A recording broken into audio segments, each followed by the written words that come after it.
Alright, and welcome back to Microsoft Flight Simulator 2020. We are here in Papua New Guinea at Alpha Yankee, Papa Yankee, and tonight we are flying to Whiskey Alpha Bravo Bravo, an island in Indonesia. And tonight's a bit of a longer flight. It's about 2 hours and 45 minutes block time. So we'll have plenty of time and cruise, more than we're accustomed to. So I thought tonight would be a great night to dedicate to describing everything that I'm doing inside the fly-by-wire A320 neo experimental version. So that should be hopefully interesting. If you guys want to ask questions, I'll be answering questions in the chat throughout.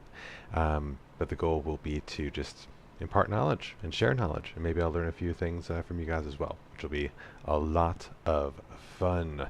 So here we are in our Air New Guinea livery here at Alpha Yankee Papa Yankee. You can see there's some ominous looking clouds in the vicinity, some cumulonimbus reported, so maybe some scattered thunderstorms in the area.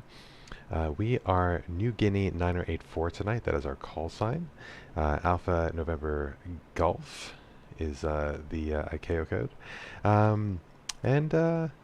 Yeah, I think we have pretty much everything set up here, ready to go, so we can jump in the cockpit and get things rolling. So here we are in the A320neo experimental edition, experimental version by the fly-by-wire team. That's the latest experimental build, which has all the latest bells and whistles as of the release today. We'll go ahead and do our initial cockpit setup.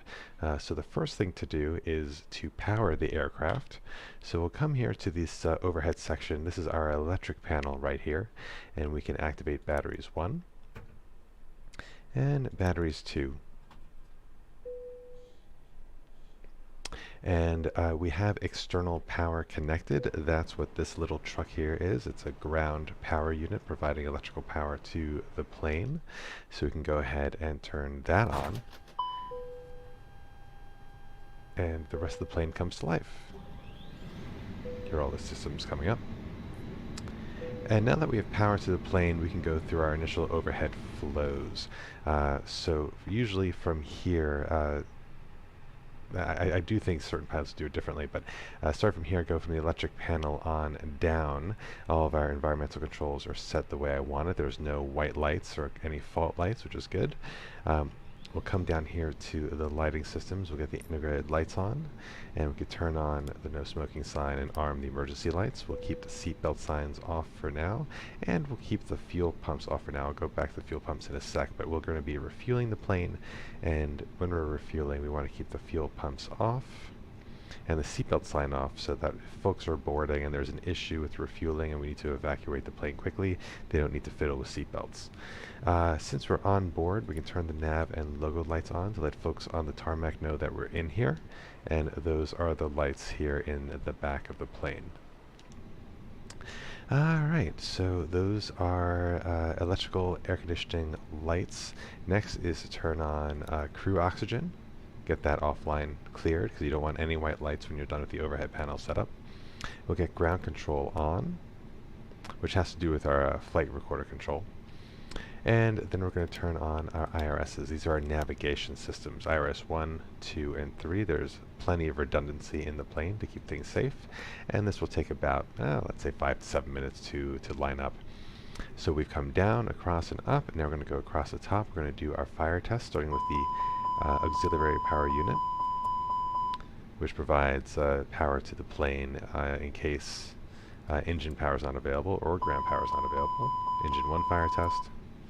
And we're looking to make sure all the lights light up, and then we look on the computer screen down here, and the emergency ECAM alerts come up as expected, which they do. And then finally, cargo smoke. Alright, that's all good. And for COVID related reasons, folks are starting the APU before boarding. So we'll go ahead and turn on the APU, which again will give us electrical power from the auxiliary power unit, and start that up. The APU is here in the back of the airplane. If you ever wondered what this little exhaust was, this houses a little tiny jet engine that provides electrical power. And you see the exhaust is starting to come out the back there as the APU spools up. So that is all set. So we'll go through the panel flows down here. Starting with this, all we need to do here is get the brightness adjusted the way we want it, depending on the lighting conditions. Up here, our flight management computer will program this for departure later on, but for now, I'll just set this to hectopascals, which is the standard QNH measurement outside the United States. Flight director is on. We'll go over that when we need to. I'll turn on constraints. This will just show us altitude and speed constraints in our area for our departure. And that's all we'll set up here for now. I'm going to turn off the co-pilot systems because they're redundant and we don't have a co-pilot tonight. And we'll continue our flows down here. So I'll get these panels brightened up a bit. And we'll just check everything is the way we want it. So landing gear is indicating down, anti-skid is activated, landing gear lever is down, which is good. The clock is set correctly. We do have brake pressure. Next thing we'll check are just a few values on this screen here on the lower ECAM display. So we have cockpit pressure, that's nice and high. We have oil quantity, that looks real good. And we're indicating hydraulic fluid, nice and full down here for the hydraulic system. Next, I do believe the APU is available, which means we can go ahead and turn the APU bleed on. Now what APU bleed is, the APU is actually also providing airflow. If you go to the bleed screen, you can see here the APU is on and it's providing bleed air to our environmental systems, showing the temperature here. So that is getting air circulating through the cabin. Once we're in the air, it will be the engines that are providing the air pressure to the pack systems. But right now it's coming from the APU, circulating and recycling the air in the cabin, which makes it safe for folks to start boarding. So next up, we are actually going to get boarding started, because the mod actually allows you to control the boarding process. So going to this AOC menu, we can go to WB, which stands for weight and balance, and click request send. So this is going to pull from my online sim brief flight plan, and this is indicating that we have 173 total passengers today, but none of them are boarded. So go ahead and get boarding started. And much like I guess a Southwest flight maybe, they are boarding from the back front. Well, the Southwest doesn't have assigned seats, so that was probably a bad example, but there are airlines that do from the back to the front. That's just what the mod does. No way to change that. And as folks are boarding, you'll see the payload weights changing as more folks come on board, which is pretty cool. So we're going to let that run, because that will take a little bit, and we'll continue with our flows. So checking our radios, we are on the frequency 122.8, that is Unicom. We are on VATSIM tonight. There is no VATSIM coverage, so we will be transmitting on Unicom with any other pilots that we may come across. Thrust levers here are in the idle position, which is good. Engine masters are off. Engine mode is normal, which is good. Weather system is off, and prediction wind shear system is off, and our transponder is set to standby, and our TCAS, which is a proximity warning system, is set to standby as well. That would alert us to other traffic that we may be getting a little too close to. Coming down the rest of this panel, we have our speed brakes, which are retracted and disarmed, and our flaps, which are up, our rudder trim, which is 0, our cockpit door, which is the door behind us, is open, which is fine for now, and the parking brake is on. So that all checks out nicely. Actually, coming back here to the transponder, since we don't have air traffic control tonight, we're going to squawk 7000, which is a standard code, I believe, outside the United States, that you squawk if you don't have active air traffic control coverage. Okay. So that is that. So next thing is to get fuel on board. So we're going to come to our handy dandy fly pad here, which is a part of the fly-by-wire mod. We're going to also connect to our SimBrief flight plan and port that into our flight pad here. Give it a second.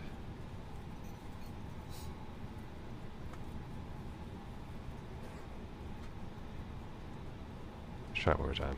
There we go. And just make sure it's correct. So we are at Alpha Yankee, Papa Yankee. We're heading to oh God, why do I not remember how to say the W? Whiskey. It's in my name. Whiskey Alpha Bravo Bravo, that's correct. And we're not getting a METAR for our destination. We'll have to double check that. But we are getting METAR information for where we are currently, which is great.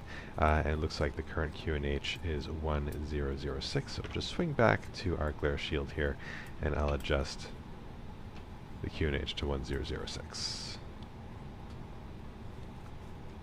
That's all good. All right. Now we're going to go to our operating flight plan, which has all the information we need for our flight in terms of navigation, weights, fuel, weather, timing. So just making sure everything looks correct. We are at Alpha Yankee Papa Yankee heading to Whiskey Alpha Bravo Bravo. Our alternate tonight is Whiskey Alpha Papa Papa. Our flight number is New Guinea 9084. Our cost index, which is a fuel efficiency measure, is 15. Our flight level tonight is 380, so that's 38,000 feet. And our tropopause, which is the maximum height of any weather that we could encounter, is above us. So we'll have to watch out for that just in case there is weather en route. We have a tailwind tonight of 10 knots, so that should help us with speed in the air. And we are predicting a block time of 2 hours and 45 minutes, but time in the air of about 2 hours. All right, and moderate to low turbulence of it. This is shear rate 2.0 at this waypoint, so that's when we'll have the maximum amount of wind shear. This is our route here. We're departing 32 right tonight. And here's our fuel. So we're saying 9,492 pounds of fuel.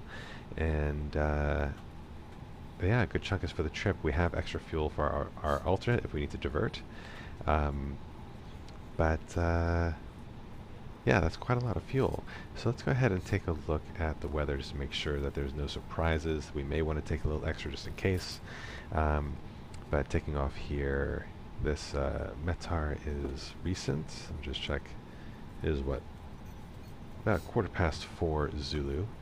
And this came out about an hour and a bit ago. So we have good visibility, light winds, scattered clouds, nice and warm. There's cumulonimbus to the northwest and east. So we'll have to watch out for that on departure. Those are thunderstorm clouds most typically. Alright, and then for our destination, we do have METAR information here, although it is old. This is from 2 days ago, so we probably can't rely on this. So we'll see if we can get an alternate source of METAR information en route. Although this is the predicted weather for today, so light winds, good visibility, scattered clouds. Some rain is possible. This might have already passed. But yeah, we'll just keep an eye on this since this is kind of outdated data. Cool. So let's get the fuel in. I think we'll just take it with the recommended amount. 9492.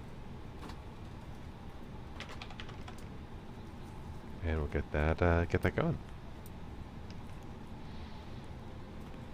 Alright, so we're refueling, we're getting folks on board, our cockpit prep is looking good, so we'll go ahead and start prepping for our departure.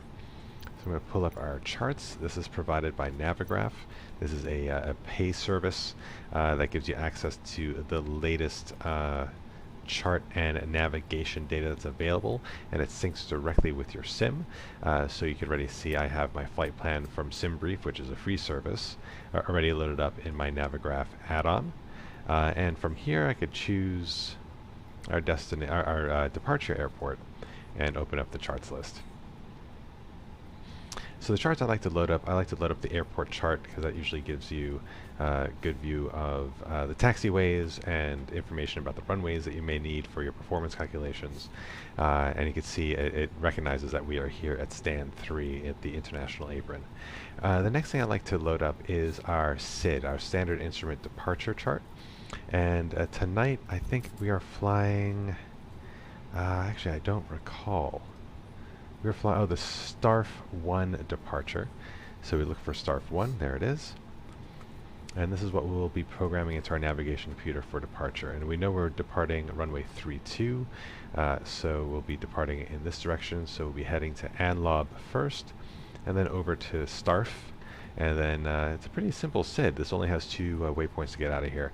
And things you want to look out for are things like initial climb out altitude, any kind of altitude or speed restrictions, and specific instructions. But these seem pretty straightforward. So here it just says track 318 degrees to ANLOB, turn left to track 289 to STARF, intercept flight planned route from STARF.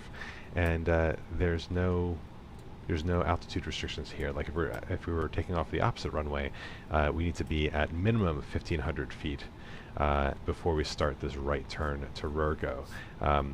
That's how an altitude restriction would look. But on our departure tonight, there really is none.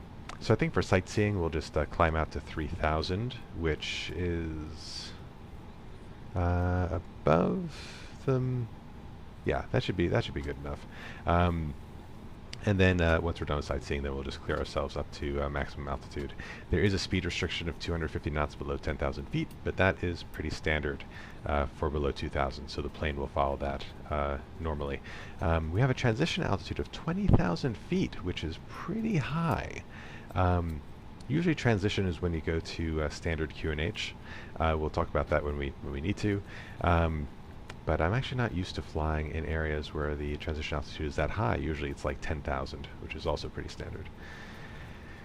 Alright, so now that we know our initial climb out, I'll go ahead and program that into our autopilot here. So get that preloaded 3,000 feet, so that when we activate the autopilot, it will automatically take us at altitude and hold us there. We don't need to worry about speed or heading for now. That's going to be in what's called managed mode, which will just follow the pre-programmed parameters of the aircraft and the route that we're flying. Okay, so that is that. The other thing I'm going to do while we're here on charts is prepare our emergency procedure. So I might not do an emergency briefing tonight because it's already getting late. I might just want to save some time. But what I do like to do for sim purposes is just brief an emergency procedure in case there is any kind of engine issue on takeoff. And I usually just load up the approach chart for the runway we're taking off from. So I think for this one, I looked at this before. I like this one for our missed approach. So if we did have engine trouble after V1, which I'll explain that in a little bit, but basically when we're committed to takeoff and we have engine trouble, then we'll just follow the missed approach procedure from the approach plate, which would get us to a hold point at this waypoint TESM. And then if we decided to come back to the airport, we could fly this approach back to the runway from the TESM waypoint. So this is why I'd want to have an approach chart handy on departure, just in case anything went wrong. But in SimWorld, doesn't happen unless you tell it to happen. Alright, so that is it for charts. Let's see how we're doing with the boarding process. We still have some folks coming on board. But while we wait for boarding to finish, we can start our MCDU setup. So I actually don't know what MCDU stands for. This is called a MCDU, MCDU. Yeah, I actually have no idea what it stands for. But we'll go through. There's a standard flow you go through to set it up, starting with the data page. Make sure that you check your IRSs are aligned. They're all in nav mode, which means they have been aligned, which is great. And then we go to AC status and just make sure that the engines are correct, which they always are in the sim, and the AIRAC cycle. This is the latest charts and waypoints information, and this is what Navigraph, that pay service with the charts, provides to you. It makes sure that you always have the latest real-world AIRAC cycle loaded in your sim, and we currently do. I think the standard one with Flight Simulator is usually one cycle behind.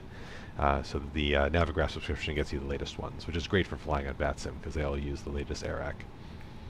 Alright, so that's all good. So then we'll go to Init A is our next stop. We use actually an acronym to help us through this flow called DIFSRIP. So DIFSRIP is Data Init Flight Plan. That's DIF. And then RADNAV R. Init B, which is the second page of Init for weight and balance. We'll go through that. Then DIFSRIP, I have to remind myself. And then performance. We skip secondary flight plan in the diffs because this is currently not functional in the mod, so we just do diff rip, really. Alright, so we're on our first init A, and I'm going to cheat here. I'm going to click init request, which will link to my SimBrief account, and automatically pull in all the information from SimBrief. But just to kind of walk you through these fields, this is our from and to, so we are at Alpha Yankee Papa Yankee. We're going to Whiskey Alpha Bravo Bravo. Our alternate airport, if we need to divert, is Whiskey Alpha Papa Papa. That would be what our secondary flight plan would be for if that was functional. This is our call sign, so we are New Guinea 9084 tonight on the radios.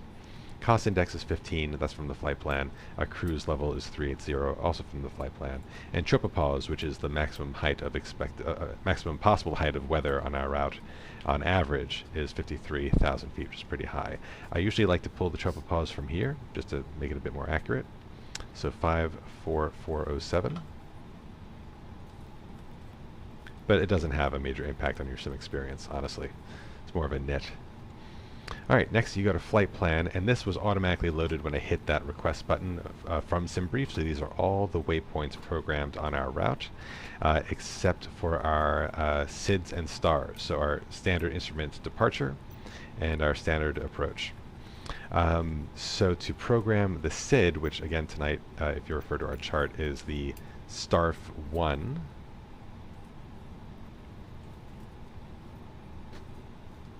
there we go, we are flying the STARF 1 departure. We can click on our departing airport. Click on departure. We know we're taking off from runway 32 right tonight, so select 32 right.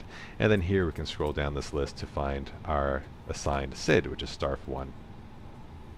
And that all looks good. Sometimes if the departure chart is a bit more complex and there's multiple routing options within the chart, you may get different transitions, but there are none tonight since they all terminate at STARF. So we'll go ahead and click insert, and then you want to make sure this looks right. So we're going from the runway to ANLOB to STARF, and then from STARF to SNAPA. And to visually check this, you can actually flip this selector to plan, which will map the flight plan page that you're looking at. And from here you can actually scroll through your waypoints visually. So going to ANLOB, and then going to STARF, that matches the chart nicely, and then we go along our flight plan as expected. So that all looks good. Oh, boarding is complete. Nice. We'll get that back to ARC because it's just a personal preference. I like to see it in this mode. And we can now continue with the rest of setup. So RadNavs are for your radio navigation aids. I don't think there are any that are relevant for the SID, but we can use our emergency procedure as an example of what we may want to load in that case. So you see on our approach chart, we have our ILS, which we don't need to worry about, but we can add in this VOR. On the flight deck. On behalf of myself, your captain, the first officer, and cabin crew, I'd like to take this time to welcome you aboard our flight. So the fly-by-wire also comes with sound packs now. Up front here and waiting to receive final numbers from the ground crew, then we'll be on our way. Flight attendants will be coming through the cabin shortly with a very important safety briefing. We do ask that you give them your full, undivided attention as they review the safety operations of this Airbus aircraft. We do appreciate your business having you aboard this flight. If there's anything we do to make your flight any more enjoyable, please don't hesitate to ask. Welcome aboard. Great. So we have two nav radios that we can leverage for VORs, ILSs, or ADFs. Since there's only an VOR available here, we can just put that in. We can either put in the frequency itself or just the shorthand code for Papa Yankee. So I'm just going to type in Papa Yankee. Going to click on this VOR1. See the frequency populates automatically. And we can go up here. Here are our nav radio switches. We can switch this over to VOR since that's the code we put in. And there, it's tracking. We are 0.9 nautical miles from this VOR. That looks good. So that's the RadNav page. And now from RadNav, we just did diff-r. We're going to the second init page. So we click on this again and just click over 1. And now we can put in our weights and fuel. So now that we are fully boarded, I can click on this button and it will just automatically calculate the current zero fuel weight of the plane, which is the weight of the plane itself plus its payload, but no fuel, hence zero fuel. And that matches with our flight plan, ZFW for zero fuel weight, 60.5. And we go ahead and put that in. This zero fuel weight center of gravity is automatically calculated. It's just the center of gravity value of the zero fuel weight. Next block, this is your fuel, and we can come up here. We are done with fueling because it would say refueling if we were still fueling, but we're all done now, and we have 9480 kilograms on board. So we just put in the decimal value, so that'd be 9.5 in the block value, so 9.5.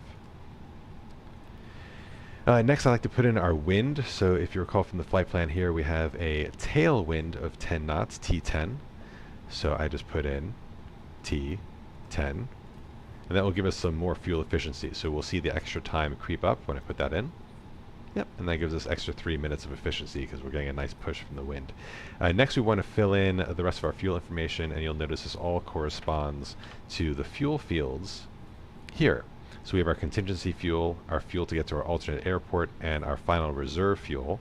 And just to get these values in, so we're looking at 0.6, 2.8, and 1. So go ahead and put 0.6 in the reserve. I've already forgotten the rest. 2.8 and 1. 2.8 for the alternate, and 1. And that will calculate extra time that we have. So even with all these parameters programmed in, all these elements accounted for, we still have an extra 17 minutes of fuel, and that feels nice and safe. You wouldn't want this to go negative after putting in all your parameters. And that's the fuel prediction page. So now we've done diff-re. The last thing to do is performance. And this is a bit harder to do in the sim right now, because your decision here is whether you're going to do a full power takeoff or toga takeoff, or you're going to do a flex takeoff. And a flex takeoff is a reduced power takeoff. It allows you to maximize the length of the runway you're taking off from, taking into account weather information as well. That allows you to execute a more efficient takeoff that isn't going to strain your engines, and this just extends the maintenance life of the engines. It's a cost-saving thing. It's a performance thing. So real airline pilots have performance calculators available to them to calculate the actual performance metrics for a takeoff. But I have an offline spreadsheet that I've been using, which is not terribly accurate, but it's good enough for sim purposes. There is another simmer out there called EasyJet SimPilot who's actually developing a mod specifically for this plane, for this fly-by-wire mod, to give us some accurate performance calculations, which should be coming out pretty soon, which is awesome.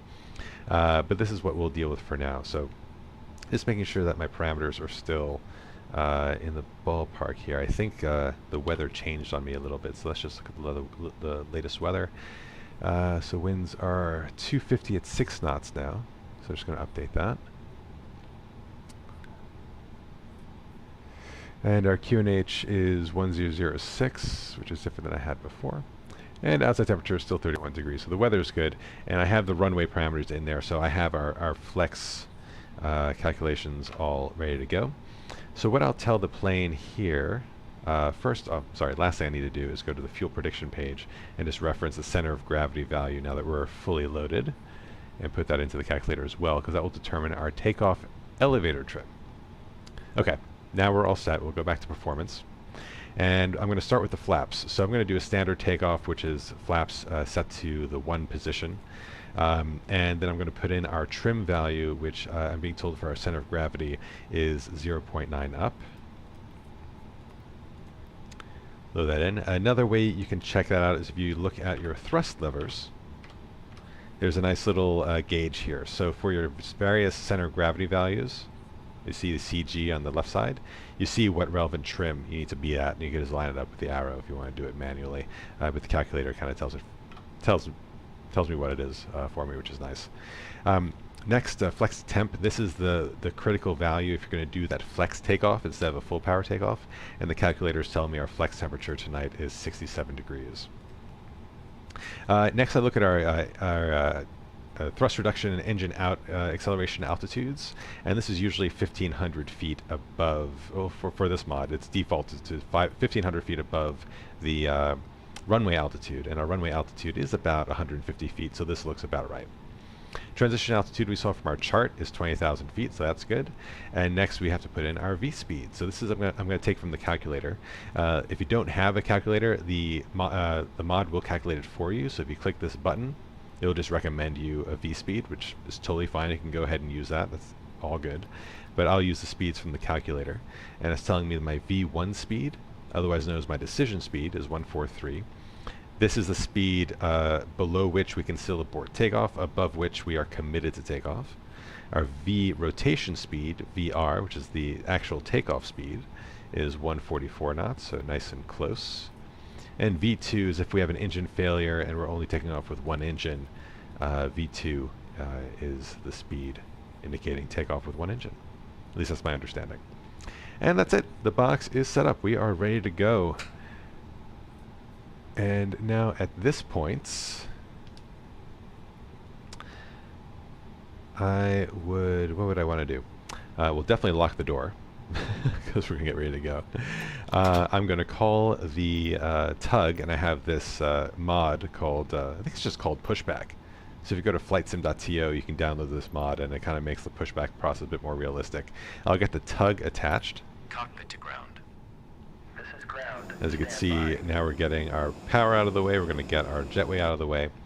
And since our APU is running, that's powering the plane, we can disconnect from external power. Right, nothing shut off now because we are running on the APU, which is great. And since refueling is done, we could turn the fuel pumps on. And we could finally turn the seatbelt on. So now our overhead is definitely set because there's no white lights or unexpected fault lights. These generator faults, it's because the engines are not on. Once the engines spool up, these will go away because the engine electrical generators will then come online. Okay, sir. The bypass pin is installed. All doors and hatches closed and all ground equipment is removed. The parking brakes are set. You may lift.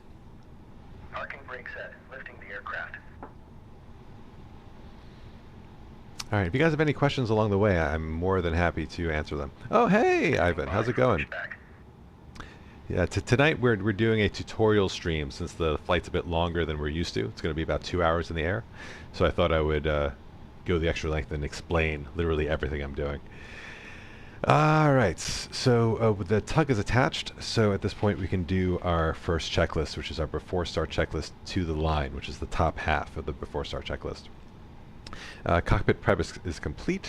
Gear pin covers are removed. You can tell the nose wheel steering sign here. This tells us that the tug is attached and we do not have steering capability of our nose wheel since it's connected to the tug. Signs are on or auto, is that correct? So we have all of our internal signs on and our strobes are on auto, our nav and local lights are on. That's all we need right now. IRSs are on nav, we checked that already. Fuel quantity is set and confirmed on the ECAM. That's 9.4 thousand kilograms. Takeoff data is set. That's everything was set up in the box here. Barrel ref is set. That's this number here. So our altimeter setting is set. So before start checklist to the line complete. And at this point we would normally get our pushback clearance, but I'll just make a call on Unicom. New Guinea 9084. Stand Bay 3 at Moresby Airport, ready for push and start. Okay, so what's next? Checklist below the line, so the rest of the checklist. So windows and doors are closed, a beacon is on, that signals that we're about to start our engines to the ground cruise. Thrust levers are on idle, parking brake is on, before start checklist is complete, so we can go ahead and get that pushback started. And as we push back, we will start our engines. So hit reverse to start pushing back. To ground. Go ahead. We are cleared for start and push. Parking brake set. Okay, cleared for push start. And we're going to face south, heading towards runway 32 right. So we're going to release our parking brake, which is down here. Parking brakes are released. Commencing pushback. You can start the engines in sequence. It will start in the sequence. So next we're going to turn our engine mode to ignition so we can start those engines. And our APU bleed is on, so it's providing bleed air to the engines to help them with the startup. And we can go ahead and flip on engine 2. And we'll start seeing engine parameters spool up here on the ECAM. So we're starting to get some rotation there. I also need to look at where we're going, so I'm going to be multitasking a bit for a few minutes.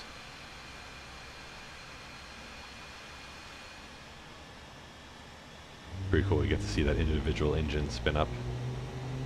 The other one is just chilling.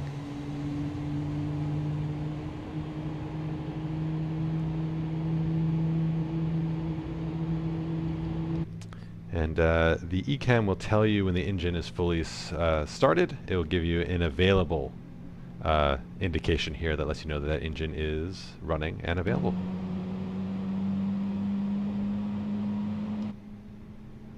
It usually happens around an N1 of 19 to 20%. Alright, we'll start turning.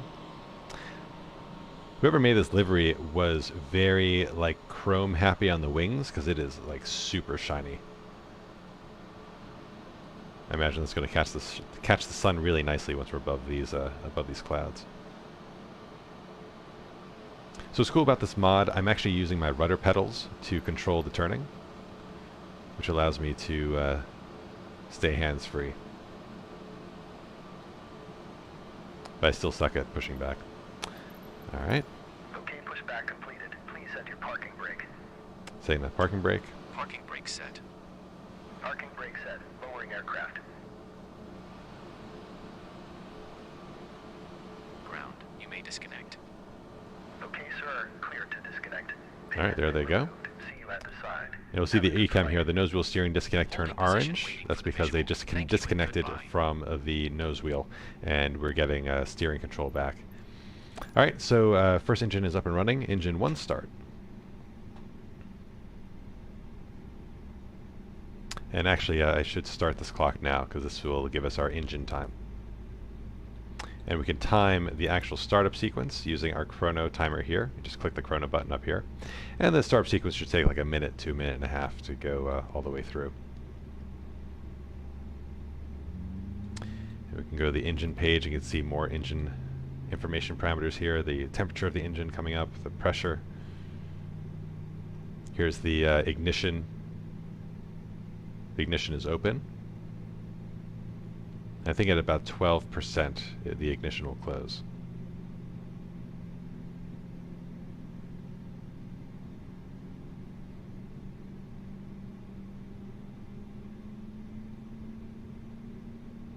Yep, there it is.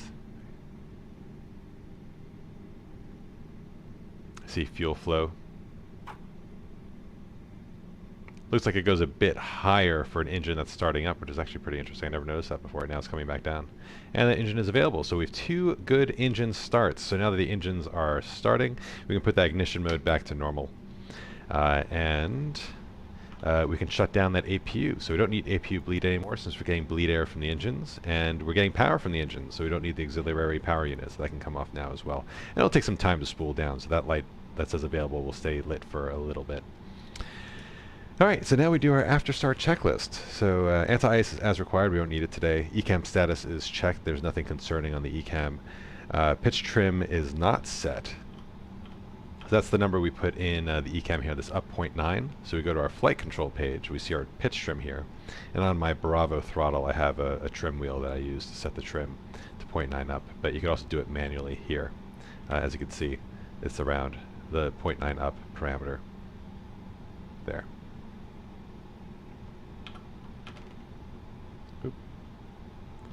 Alright, and while we're here we'll do our flight control tests. So full left, see the speed brakes coming up, full right.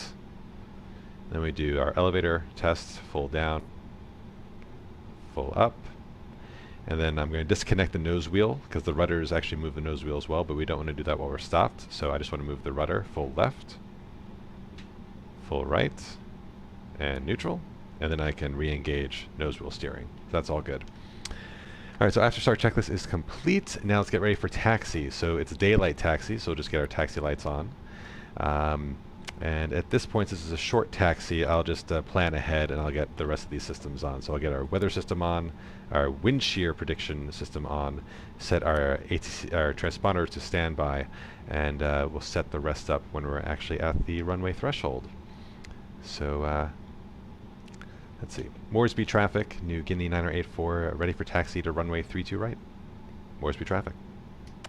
Disengage the parking brake and start our taxi roll.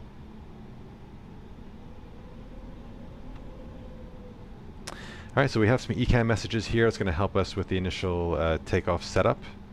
So auto brake onto max. So if we abort our takeoff, the brakes will automatically engage and help bring the plane to a complete stop. It's just one less thing for the pilot to have to worry about. We'll want to arm our spoilers, which is this lever down here. Just popped back up. Ooh, I should keep an eye out where I'm going. We want to set our flaps to the takeoff configurations. That's flaps 1. And you see our flap indicator here. Slats and flaps. Slats are in the front of the wing, flaps are in the back. And our flap lever is down here. So that's all set. And again, I should make sure I'm not going to crash into anything. Alright, so we're going to travel down taxiway Alpha all the way. We can refer to our charts to make sure we know where we're going.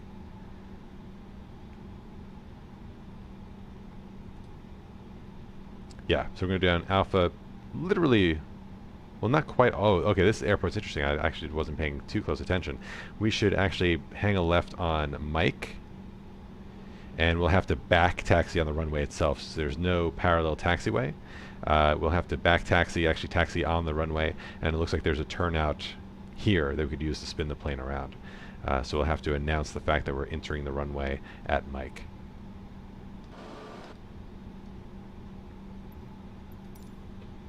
Actually, is this, that's Foxtrot, okay.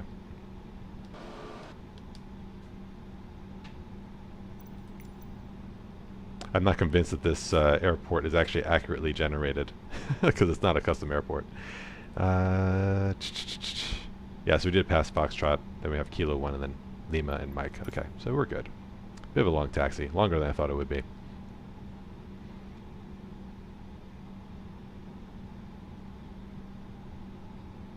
At this point, we could do our before takeoff checklist to the line. So flight controls we've checked, flight instruments are checked. Briefing is confirmed, the flap setting is confirmed, that's flaps 1. V-speeds are set, so we have our flex parameters there. And we see our V-speeds kind of peeking up on the tape there. And we know we set it in the box. V-speeds are set there. ATC is set and on auto. And the next is ECAM memo, no blue. So we want to do our cabin call. Flight attendants, please prepare for takeoff. A little radio button above us. So that goes away, that blue goes away, and then the last thing is this takeoff test button down here, just to make sure that the computer recognizes that we are in takeoff configuration, as this takeoff configuration is normal. So that's the ECAM status, no blue. There's no more blue text to worry about. We are all set for takeoff according to the ECAM. Alright, so this is Lima coming up. So Mike should be next. That will be our turnoff.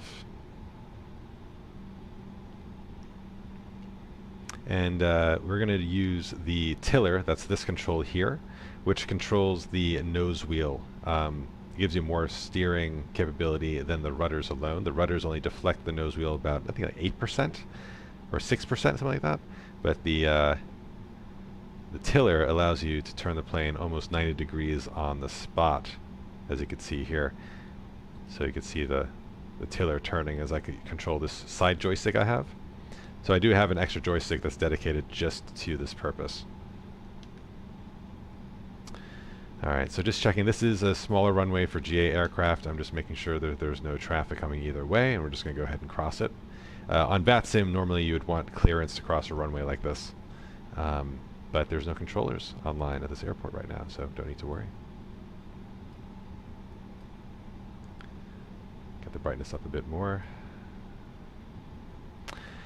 Alright, and once we get to that line, that's our hold short line, we'll do the rest of our takeoff checklist before we actually enter the active runway. Keeping an eye on our ground speed, that's indicated here. We want to keep that below 30 knots unless we are authorized to do a high-speed taxi. And if you're doing turns, you want to keep that under 10 knots. Alright, so we'll hold right here. So yeah, we are holding at runway 32 right, that's confirmed. So we'll do our before takeoff checklist below the line. So takeoff runway is confirmed, cabin crew has been advised. We could turn on our TCAS now to TARA, which will give us full collision avoidance capabilities. Engine mode is set to normal, and PAX, I'm going to turn these off. So these are for performance takeoff, so you actually turn the air conditioning off because it gives you a bit of a free power boost to the engines by not kind of deflecting airflow to the air conditioning. You reserve all airflow for the engines. But we'll do that once we're actually lined up. So I'll call the before takeoff checklist complete, and we'll do our radio call to let traffic know that we're taking the active runway. Moresby traffic, New Guinea 9084, back taxiing runway 32 right, Moresby traffic. All right. Do double check, make sure there's no traffic coming. I know we're alone here at the moment, but always good to go through the motions regardless.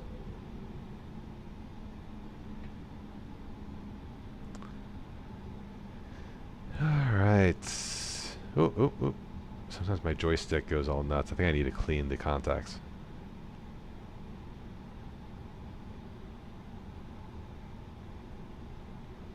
As a result, that was not a great turn, but...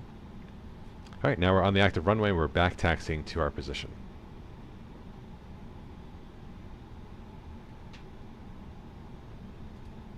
Let's get those lights up a bit. Because once we're above the clouds, it's going to be nice and bright, so just want to make sure we can see all of our instruments. So for the takeoff roll, just kind of give a preview of what I'll do. I'm going to deflect the elevator 50% down. You can see that indicated here. The more I push down on the stick, the more that this crosshair kind of falls down. So I just kind of hold it in this middle position just to keep that nose down on the roll. I'm going to increase power to 50% as indicated here. N1 50%, and once I see that that power is stable, then I'll go into the flex takeoff mode. So if you look at our throttle here, you'll see various what they call detents. So we have CL, flex, and toga. Toga is full power, so you throw it all the way forward for full power. CL is for climb thrust, and flex is for our kind of efficient reduced power takeoff. So we'll be moving it to the flex position, and that will be confirmed on the PFD screen here. So I don't actually need to look down at the throttle to know I'm in the right position. I could just see the message that comes up here and know that I'm good to go. And then at 100 knots, I will release the pressure from the nose wheel and go to neutral elevator. And then I will wait for V rotate, VR speed. Once we're at VR speed, then I will pull back on the stick and pitch up to about 15 degrees. And that will give us a nice, easy liftoff. I'm going to reset our timer here, since I'll use that to time our actual flight time. Alright, so at this point, I'm going to start preparing for our wide turn.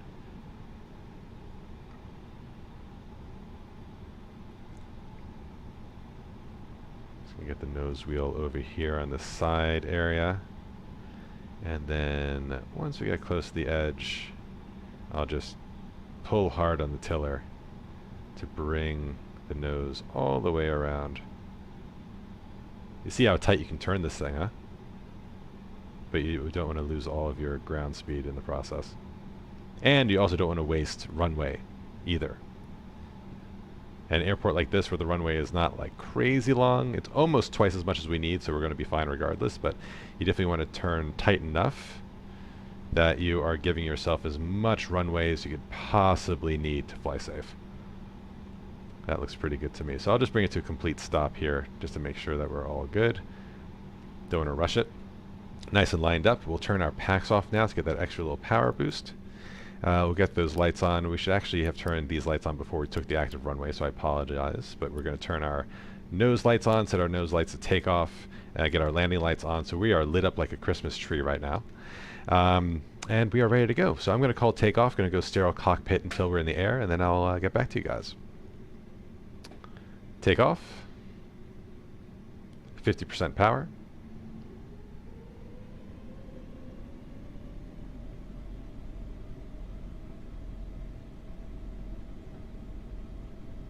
Stable. Flex SRS. Airspeed is alive. Fine control with the rudders to keep us straight.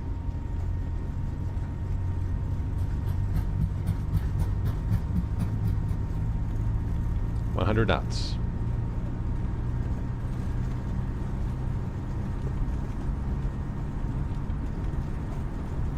I can feel the crosswind in the rudders.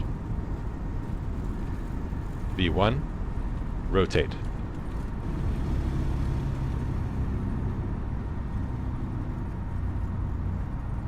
Positive rate, gear up.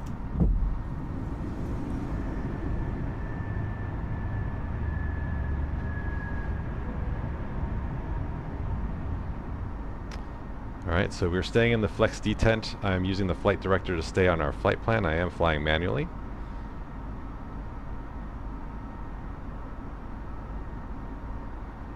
So I'm looking to get to the appropriate altitude to accelerate, and then once we're at our acceleration altitude, it'll indicate for me to go to climb thrust. We're about to hit there in a moment. We're about 1,700 feet. Yep, so lever climb, so I'm going to bring it to the climb detent. Thrust climb is confirmed on the PFD. And we're going to accelerate now to a safe speed to retract the flaps. In the meantime, I'm going to turn the packs back on so folks don't overheat in the back. Still following the flight director. I could turn on the autopilot now at any time. And actually, now that we're approaching our initial climb altitude of 3,000, I will activate the autopilot. Autopilot 1, so speed Alt star. That means that it's recognizing we're approaching our altitude. And now we're at S speed, so I can retract the flaps. So flaps up, speed checked.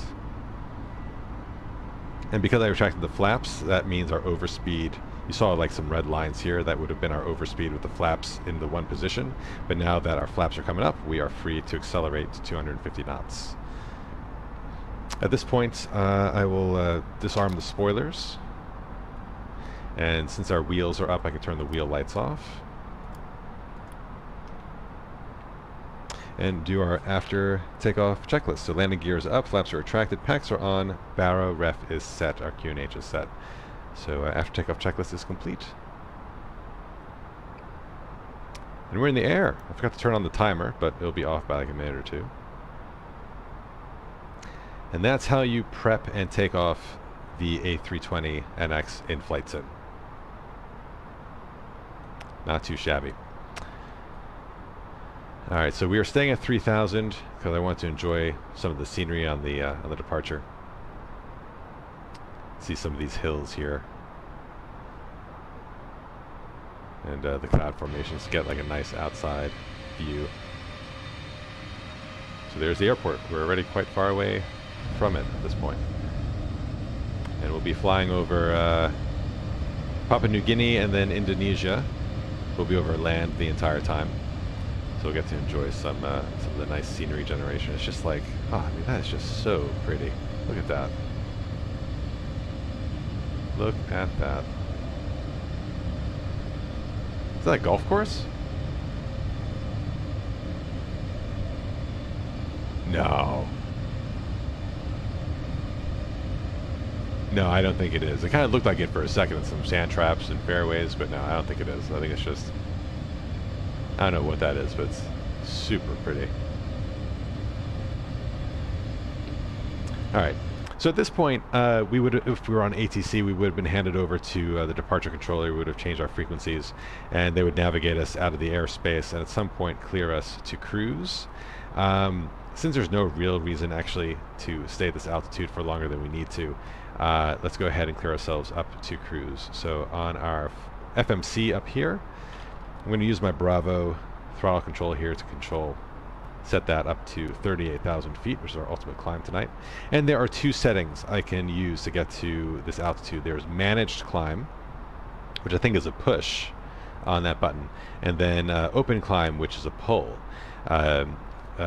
Managed climb, it gets you up based on the parameters of the airspace that you're flying in. So if there are altitude restrictions where we are, it will obey those altitude restrictions. It doesn't work great in the fly-by-wire yet, since I don't think all that data is available to it, and they're still working on their vertical navigation system in general. So I usually, when I'm clear to an altitude, I do open climb. So I'm going to go ahead and pull that out, and you get an indication here on the PFD, thrust climb, open climb, which means that you are climbing to your selected altitude here, 38,000 feet, unrestricted. And up we go. So your engines are spooling up to optimal climb thrust. And we'll stay at 250 knots roughly until 10,000 feet, because that is the speed restriction. That's the magenta color typically indicates a restriction. And I'm going to turn this dial. Right now it's giving us 10 miles of visibility on the navigation display. I'm going to open that up so we can see more of our route today. We're still tracking that VOR we programmed in. We see we're moving away from the airport. We're now 20 miles away from the Port Moresby VOR. But at this point, you know, we're not doing any emergency procedures. We can go ahead and clear that out. So we can go back to the RadNav page, click the clear button, click the item we want to clear, and it goes away. And you can confirm that on our navigation display. It is no longer there, and therefore we can turn the VOR off, and it just disappears. It just kind of cleans up the display a little bit. All right, climbing through these cloud layers. See if I'm still learning how to identify clouds, but like cumulonimbus clouds, like the thunderstorm clouds, like they look nice and dark and fluffy like this, but they tend to be pretty tall, so I'm not sure if these actually qualify as cumulonimbus. But like that one, maybe. That probably comes close. You would typically want to avoid flying in those. And I think we'll clear this one well before we get there.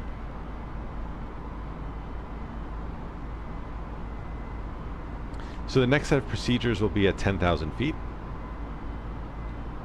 We're going to turn on integrated lighting down here. You see these, the backlighting light up a bit. Makes it a bit easier to see.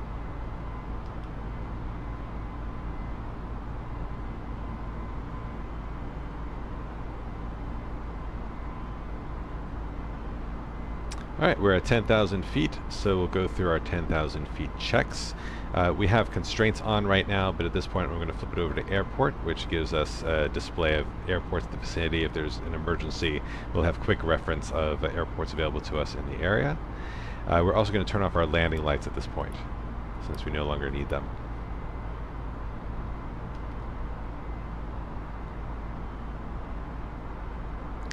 And since we are climbing above the transition altitude, we can go ahead and go to what's called standard QNH, which is just again a standardized QNH value that's used above the transition altitude when you're no longer in danger of actually, you know, inadvertently climbing into terrain, basically. This kind of gives everyone a level playing field in terms of barometric altitude. I probably did not explain that well, but what you need to know is that when you're above transition altitude or you're cleared above transition altitude, you can usually go to standard pressure. And if you go above transition altitude and you haven't got the standard pressure, your PFD will shout at you. It will tell you to go to standard. But it doesn't do it for you, which is interesting. It has to be a human action in the A320.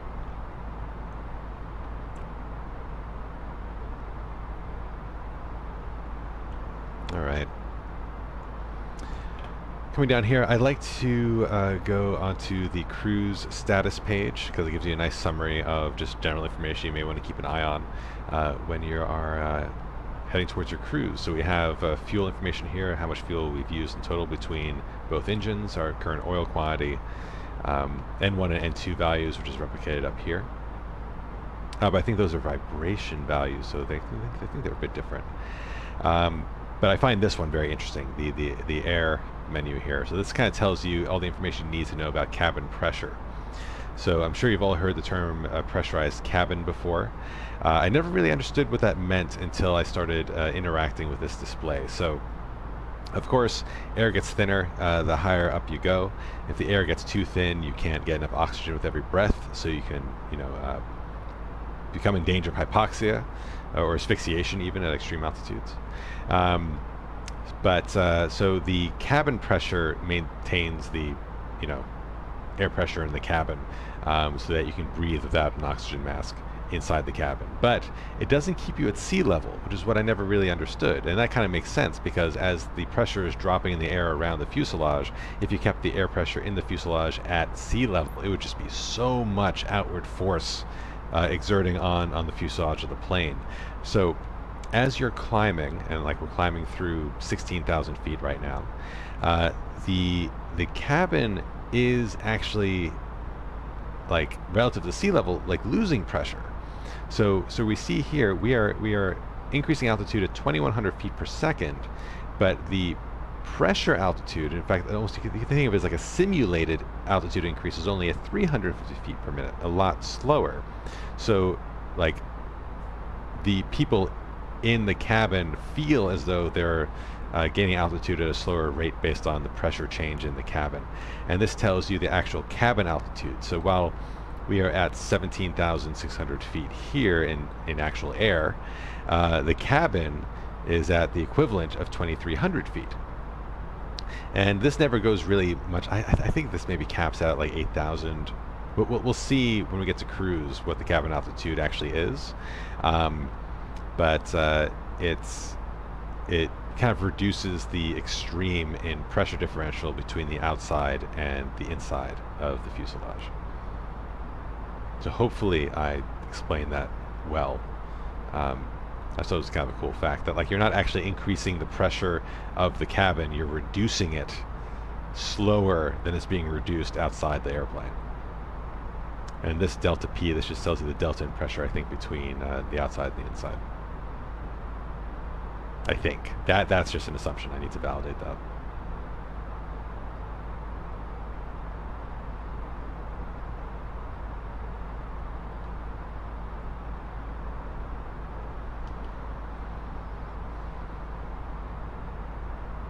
Alright, so we're continuing our climb. When we get to our cruise altitude, we'll do some preliminary descent prep, just to get ahead of it.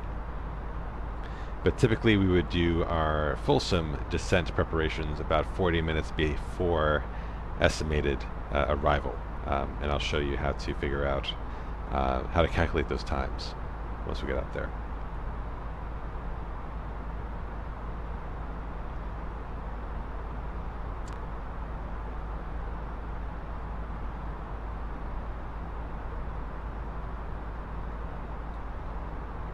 See if this weather information maybe gets fixed if we try to reload it.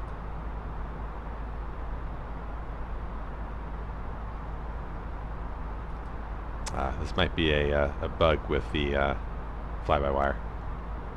That's fine. There's a couple of other ways we can get weather information for our destination as we get towards it.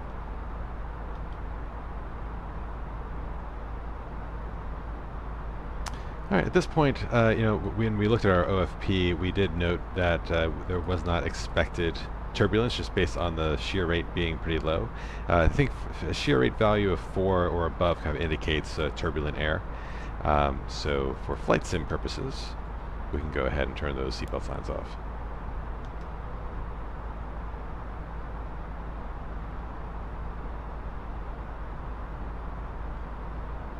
And you can usually tell in the sim if you're going through turbulence when you see fluctuations in your velocity tape or fluctuations in your vertical speed or altitude for that matter.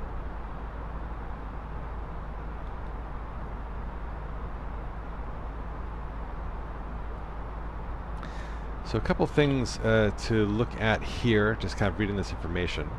So this is telling us our throttle setting, this is telling us our altitude, autopilot setting. Nav is telling us our autopilot navigation setting, so it's on nav mode, so it's following this navigational path. And autopilot 1 is engaged, and the pilot side flight director is on. I think if I turn this flight director on over here, you'll see, yeah, flight director 1 and 2. But since there's only one pilot, why waste the processing power? We'll just have one flight director on.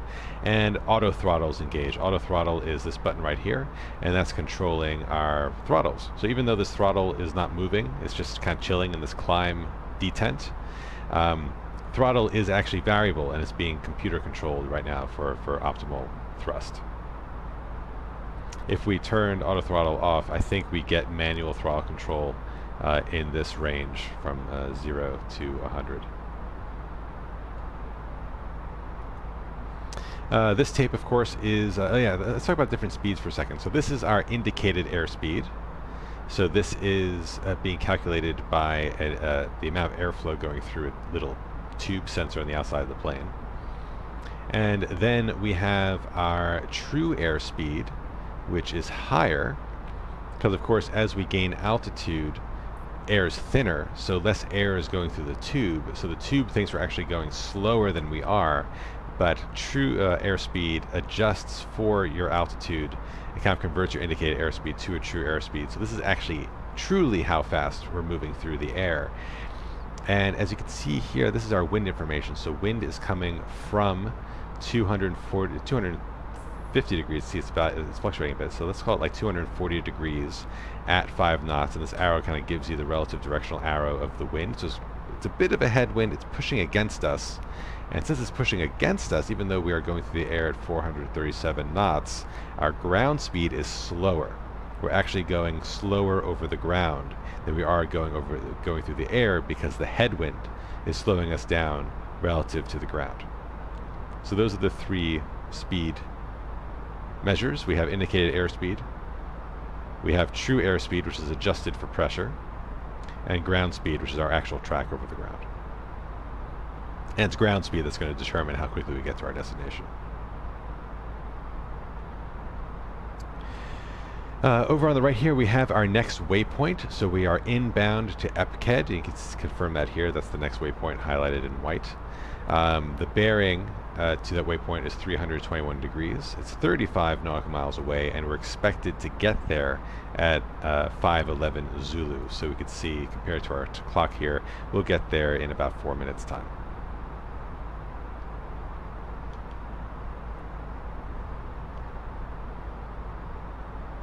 I think the last thing I didn't cover on these displays is just this tape down here. This is just another compass, kind of indicating your heading. And as I mentioned on takeoff, these green crosshairs, this is your flight director. So if we were flying manually, but you wanted to fly the track that I guess the autopilot would fly, you would just make sure that this little yellow box is nice and square between this horizontal and vertical green lines, and that'll keep you on the right navigation and an altitude track.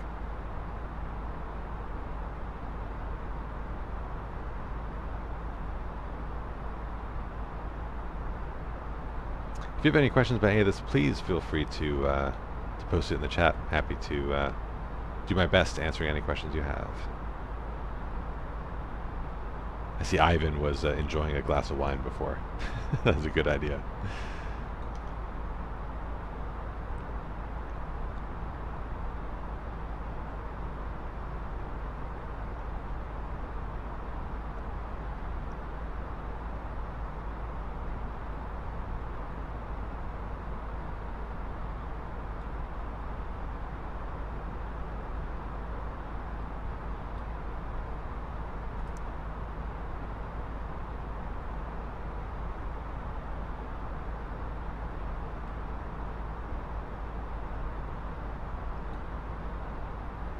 So something that the ECAM is doing here, you can see, sorry, the McDo is doing, you can see all of your different phases of flight.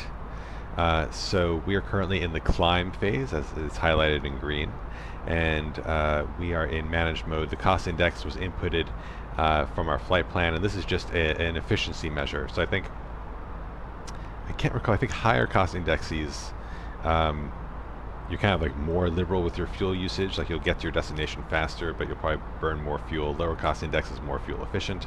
So a lot of the low cost airlines will have a lower cost index.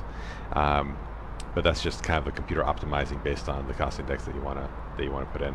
And this shows our managed speed. So when we're in managed speed mode, which is indicated by this nice big yellow dot next to any of these parameters, that means that you're in the managed mode for that parameter. So managed speed, managed heading, etc. Our managed speed at cruise will be 290 knots indicated airspeed, but a Mach of 0.78.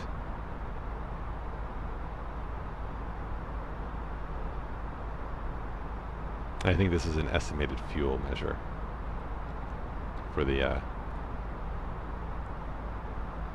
that the fuel will have. That's actually interesting. We should keep an eye on this. I wonder if this is an estimated fuel at top of climb, but that might not be because we have only 9,000 to go. But yeah, this will be something to look up later. I'm not exactly sure what EFOB is.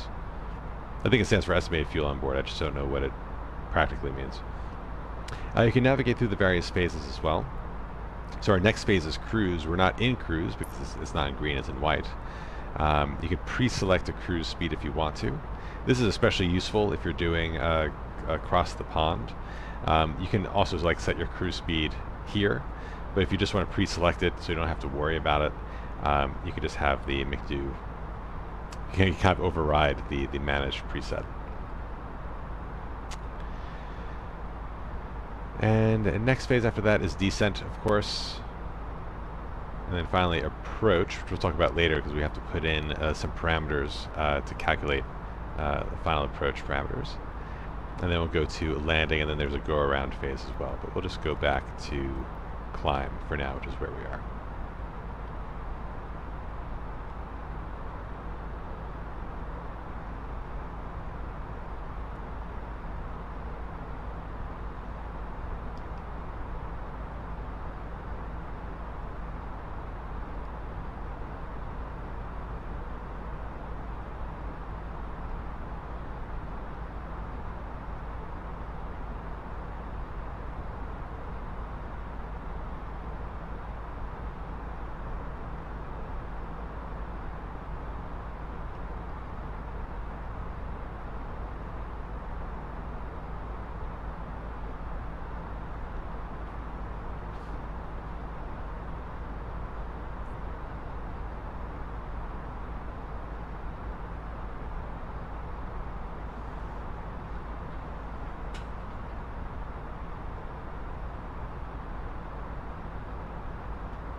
Oh, is a cloud just kind of over our heads? Clouds are high.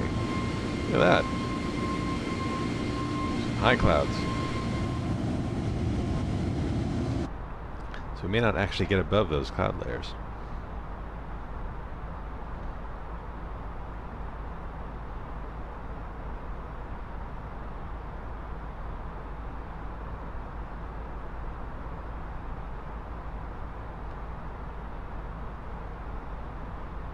Pretty cool.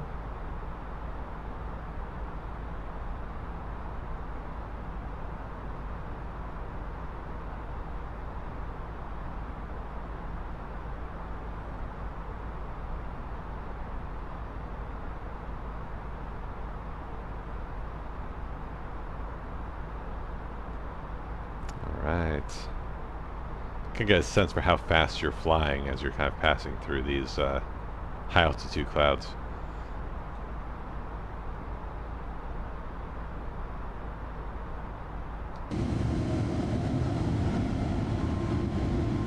Nice views of the ground. Oh, look at that river. I love how the light reflects off the water. It just looks so good.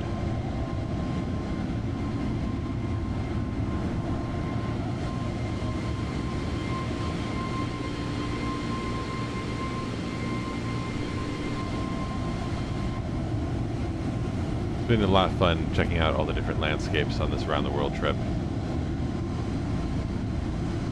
Crazy thing, we started in Newark, New Jersey, and now find ourselves in Papua New Guinea.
Alright, getting close to cruise now.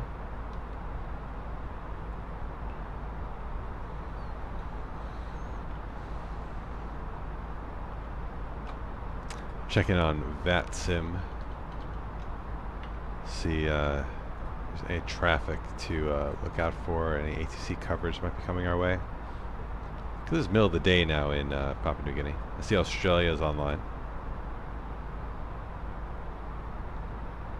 There is actually a flight that, oh, it looks like they just landed at the airport we're going to, so they're probably going to be long gone by the time we get there.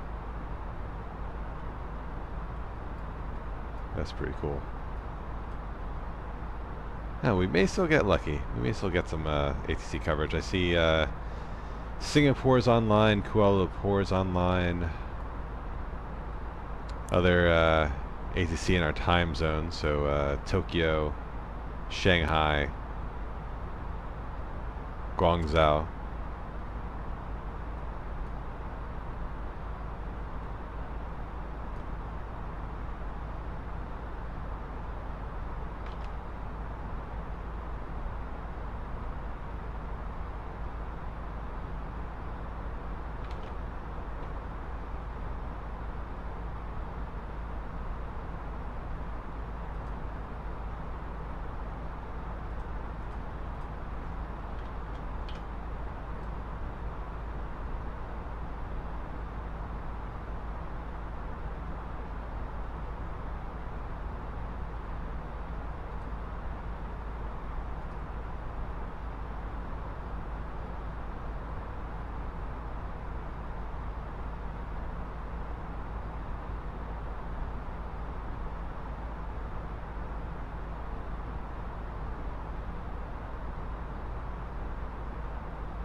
We are no longer the top ranked single viewer stream on Twitch anymore. We are now number 3 tonight. So that just means I think folks have the folks above us have more followers. That's unfortunate. A bunch of folks on VATSIM.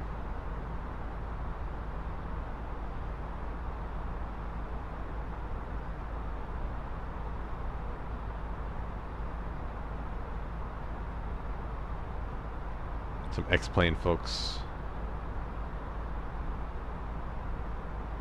Ah, one guy is celebrating his affiliate status. Oh, congratulations to him. He had 50 followers. Oh, we have some flight air traffic control online, so it looks at what is he controlling.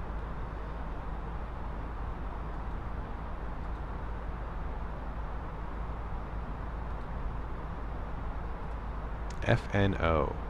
FNO. What is that? Let's see if we can find it on VATSIM.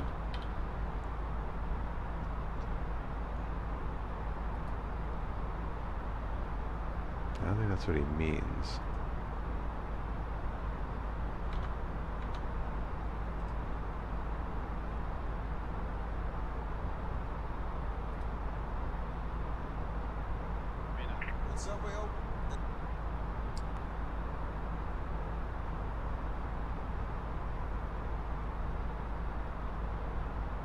Oh, he's doing LAX approach. So let's take a look.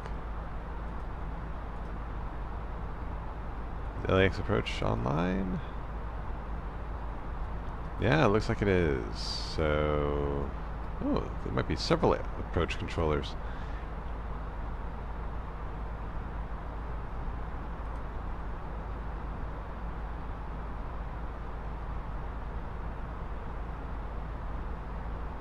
Yep. I see. He's doing SoCal approach and SoCal departures online. Wow. So good coverage at LAX tonight. See lots of planes taxiing. Oh yeah. So I'm very committed to this around the world thing, but when I'm done with it, like this whole thing was meant to just be like a confidence booster for actually flying on VATSIM. On 3 center controllers. My God. Yeah. So I think once I'm like, when I'm done with this around the world thing and I've checked that box, I'm just going to fly where the controllers are.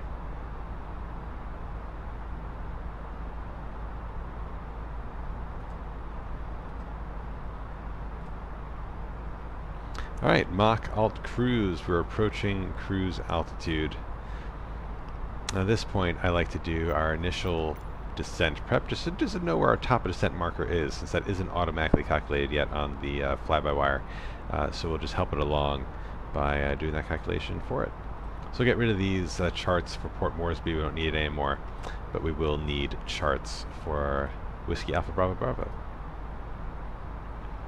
So we'll just get the ones. Gentlemen, once again from the flight deck, your captain speaking. We've just reached our cruising altitude for the flight. As it begins to settle in, I do want to remind you to please keep your feet and elbows clear from the aisle, as the flight attendants will be coming through the cabin with galley carts shortly. Also, one more reminder to please refrain from congregating near the front galley where the flight deck door is located. Thank you. Alright, so our arrival flying the Linliff Foxtrot arrival. I assume that's all included here. Yeah. Seems to be like one chart to rule them all. Goodness gracious. So I'm guessing Linliff 1 Foxtrot. Here we go. Yeah, so we go via Linlu. But I'm not seeing altitude guidance here, really. It's all going to the BIC VOR. Oh, excuse me. We're going to have to make this easy for us. Arrival from Whiskey 62 for Linlu, turn left track to 9294, intercept BIC, radial 148. At 60 miles, BIC, proceed to BIC VOR. It says nothing about altitudes.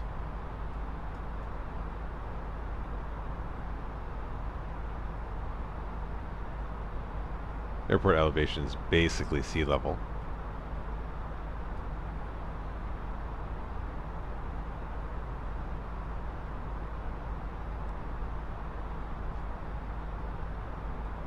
Alright, well, we have that pinned. Oh, now we do.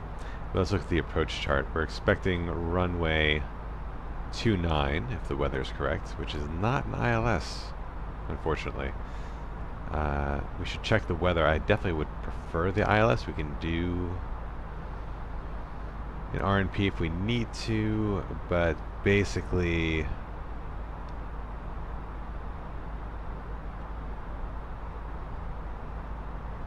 I guess from the BIC VOR, it's not indicated here.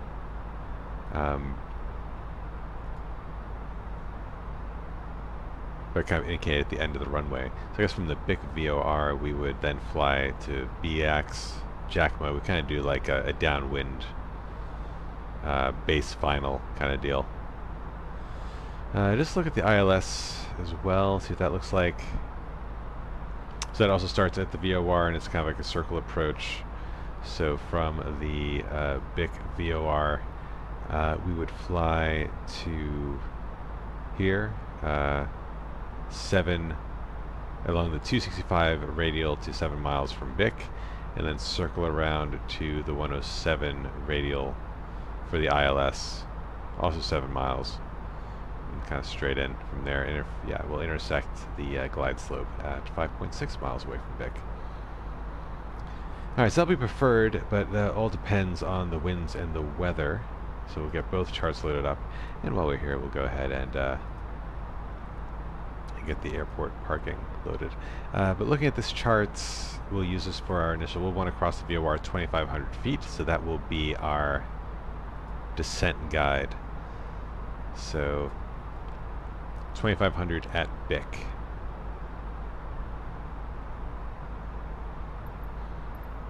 Cool. So let's go to our calculator. Here on the calculator page, top of descent, we can sync our current altitude using our existing speed, and we want to get down to 2,500. And that's going to take us 112 miles. So let's round it up to 115. Oop.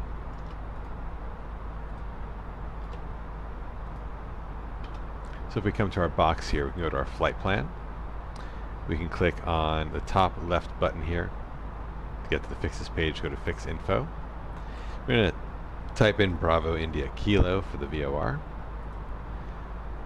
Oh, excuse me. It'll be the one that's 600 nautical miles away. That's the closest one, so that's likely right. You can also check the frequency, although I guess they match.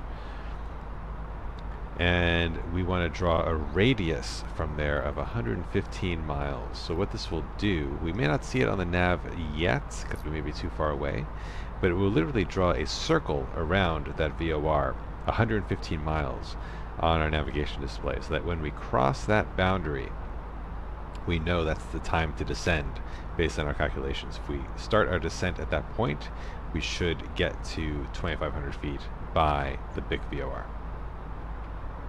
And that's that. So now let's take a look to see. We're expecting to get to WABB at 41 past the hour. So looking at the time, and now, yeah, dude, we have like 40 minutes to chill before we do descent prep. It's gonna be a late night.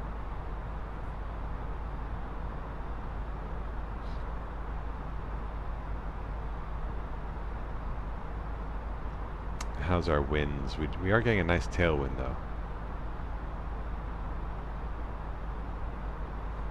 I wonder if I really push the engines, if we can get that sped up. Let's experiment. I'm not sure if I want to wait that long to land, man. That's a long time.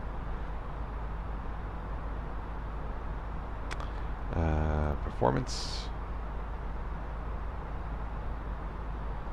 What if we increase that cost index to 20?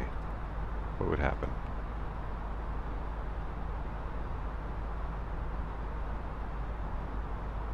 Apparently nothing.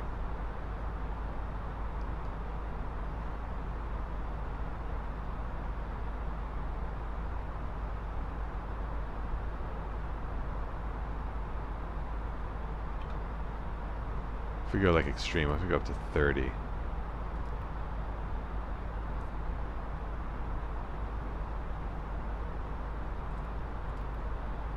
$15? Alright, well we'll go back to 15. Let's not do it there. So here we could see what our max speed is. So let's go into speed mode. We have our Mach. And let's speed that up a bit. Let's see if we can get, let's go to Mach 8. How close can we get to overspeed? Probably right here. It's probably as fast as we'd want to go. 0.81. See if the plane can do it.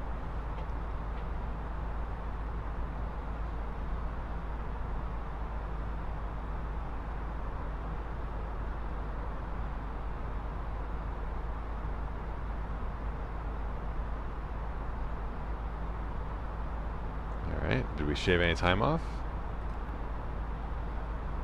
Not as of yet.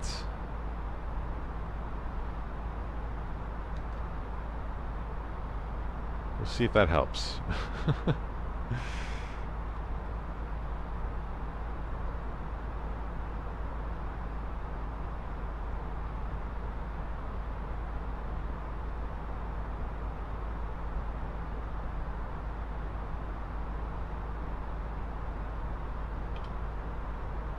Oh, yep, coming down a little bit.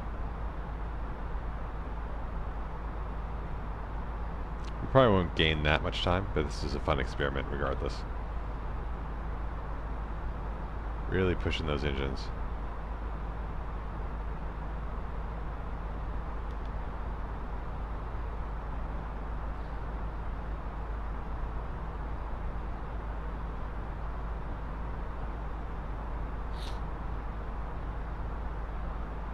If we could dump fuel, that would help too. Get rid of all that alternate fuel we probably don't need.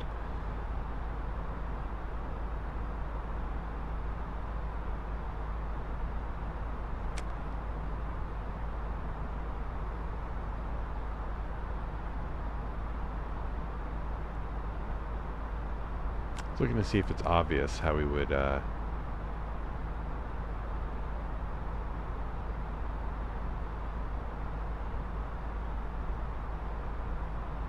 dump fuel.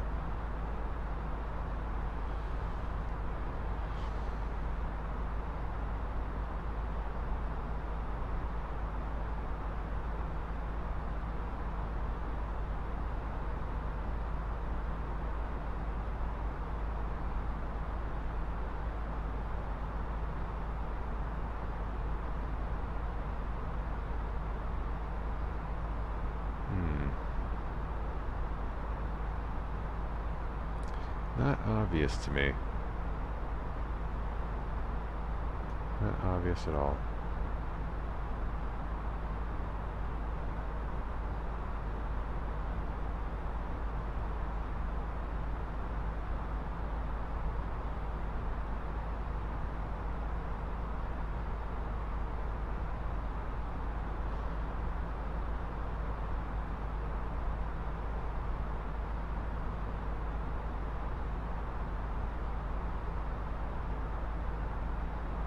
I think it would be up here somewhere, though.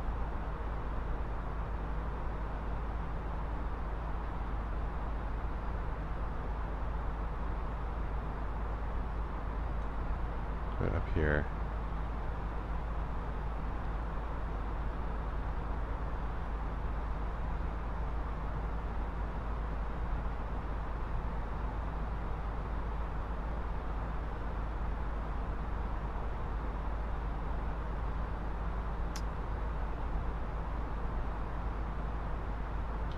Yeah, can't seem to find it.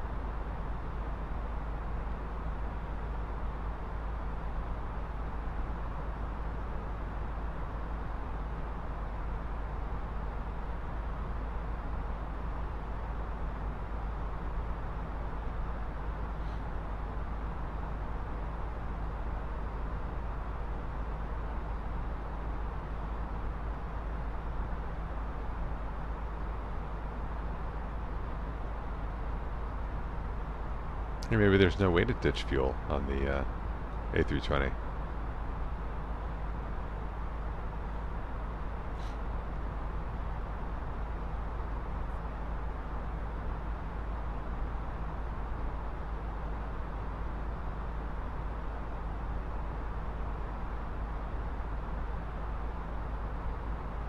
Huh, yeah, can't tell.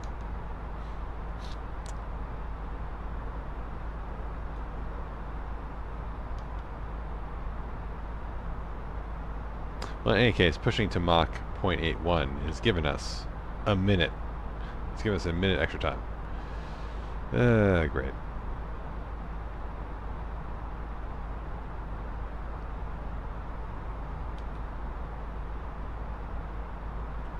We can't go any faster because then we'd overspeed. Or we'd flirt with overspeed.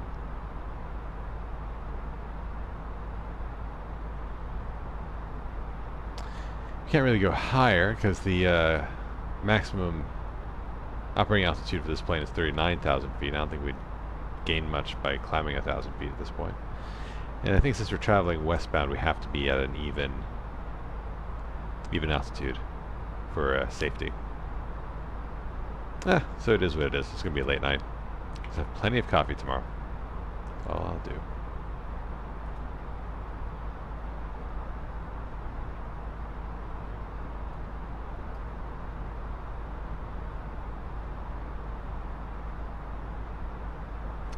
So we have a plane at Whiskey Alpha Bravo Bravo in pre-flight. Again, I don't think they're going to be in pre-flight for an hour, but they are there.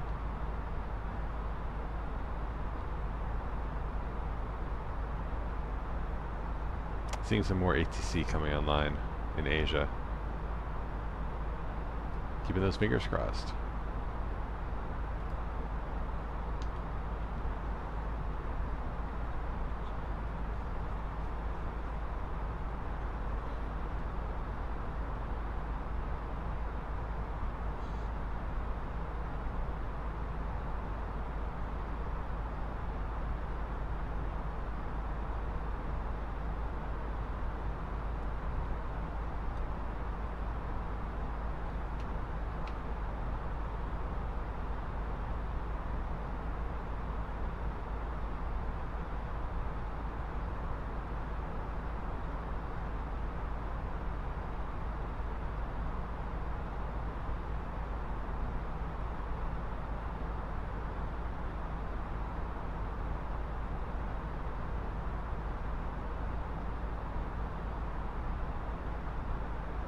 I just pushed it up to Mach 0.82.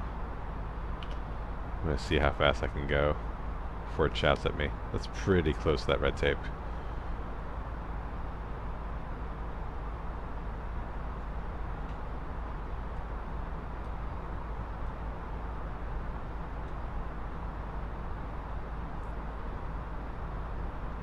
Ah, yes. Went down. Gaining minutes, people. Gaining minutes.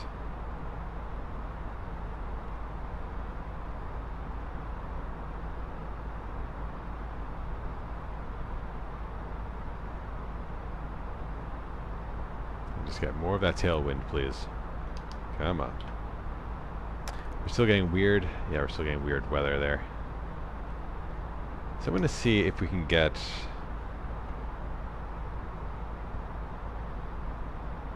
Actually, one thing we could check first is if the weather from the McDo is actually working. So we'll put in a weather request from here. WX request. This has our departure, destination, and alternate, but we'll go ahead, just to clean this up, we'll get rid of our departure. We'll get rid of our alternate. We just want for WABB. Send, sending, sent. We'll wait for the message indicator to show up here to know that our message is waiting for us.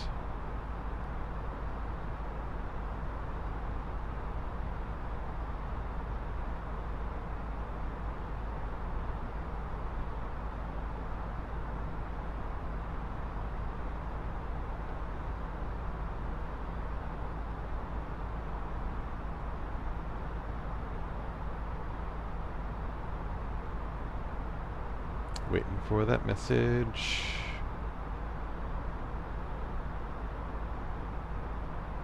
Come on.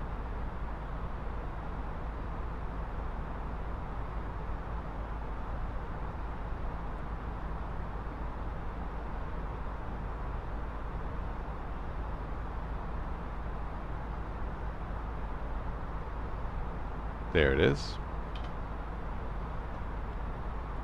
Go back. There's the METAR. No METAR available. Oh, bollocks. Alright, so let's see if we can get it from the interwebs. But then it's no guarantee that the sim is actually using it. Because actually we could check in our settings where they're actually getting the weather information from. So if we go here,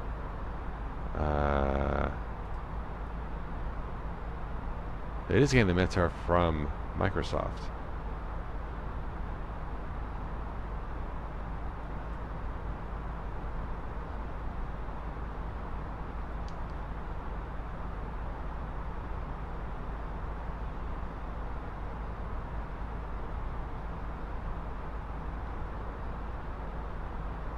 Yeah, the METAR information online is old. It's from yesterday.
Yeah, not getting good data here.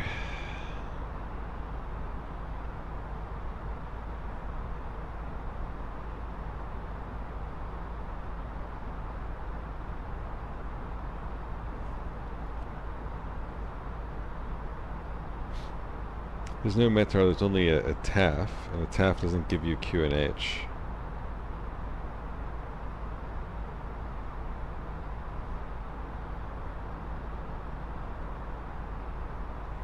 Now, what did the flight plan have?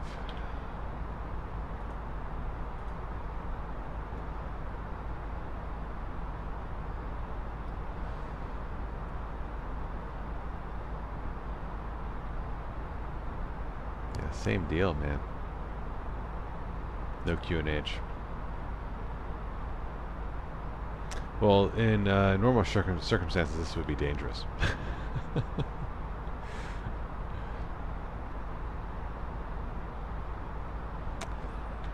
there's something we could try. If that plane is still there when we get closer, or if any plane is on the ground, we may be able to get them on VATSIM Unicom and ask them what they're reading for QNH on the ground. And at worst, we could always fall back to the Microsoft default. If you hit the B button, it will automatically set your altimeter to whatever the QNH is. I guess we'll rely on that if we have to.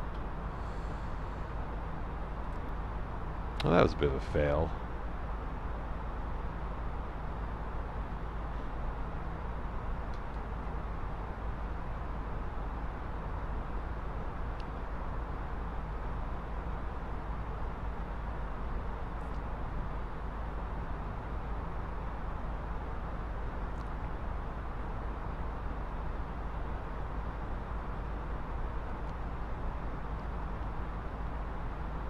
Alright, well in any case, we have about 23 minutes, no, sorry, 18 minutes until we will do our descent prep.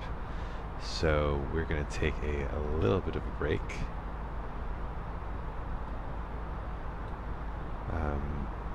Let's see.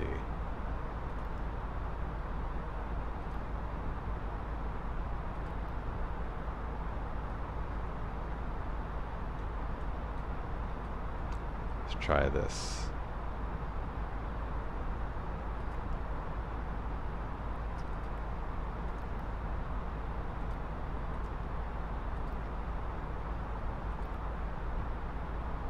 Be right back at, let's call it 6 Zulu.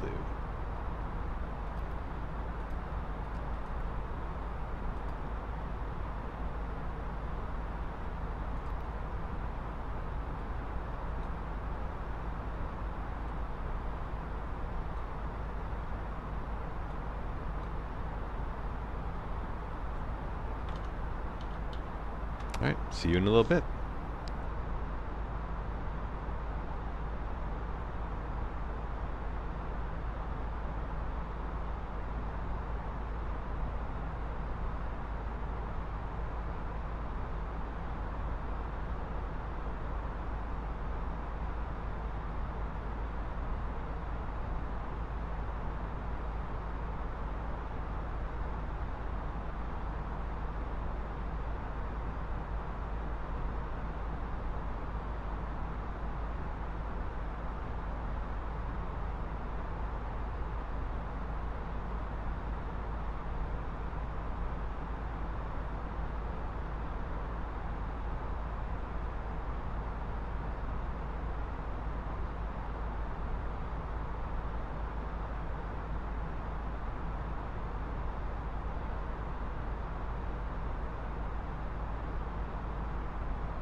Alright, we are back just in time to start descent prep, and you see we have our top of descent coming up there. At this point, we'll get our weather information if we can, and prepare our arrival. Unfortunately, it doesn't seem like weather data is available. The METAR data is old. I have no idea how to figure out what the sim is actually using for weather in this area. So we don't really have a sense of the winds either. So runway choice is going to be a bit tricky. So I think we're going to default to the ILS and just hope for the best. I think it would be unusual for the winds to be beyond the limits of the plane's tolerances unless we're flying into a massive storm. So yeah, I think the decision point really then, without METAR information, let's see if I can get it from elsewhere, actually. I'm going to check SimBrief again. If I had anything. They do have an old METAR. It's showing no winds. It has no QNH information.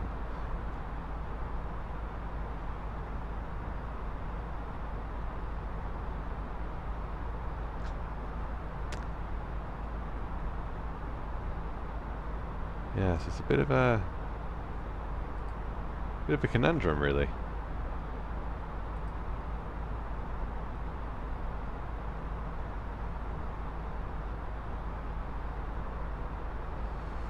Let's see.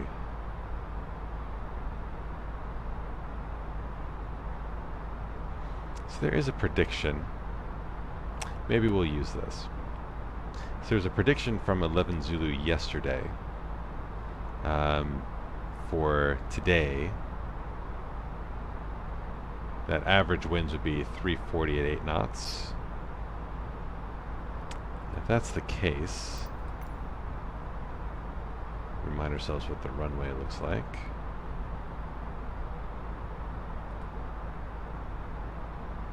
Yeah, if that's the case, then runway 29 is our runway. So that's the information we'll use. So we'll plan for the ILS 29, and our approach being the Linlu, the one that we briefed before.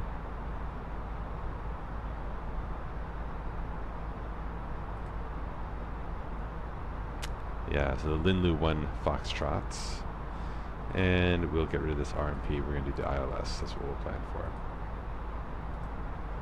Okay, so first thing we'll program that in our flight plan. So clicking here for the arrival ILS. Oh, there is an ILS in the other one too. Wait a minute. Wait a minute. Do we have the right chart?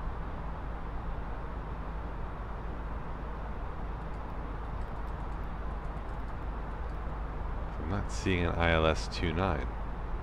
Oh, it is for runway 11. Never mind. Oh, damn it.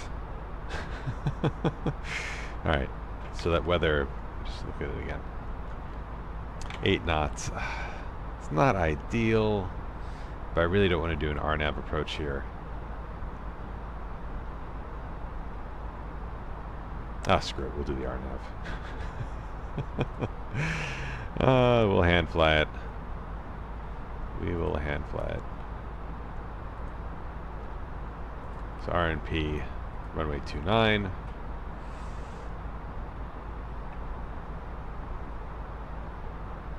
So we're going to be well, I guess we'll descend to 3,000 then instead of 2,500.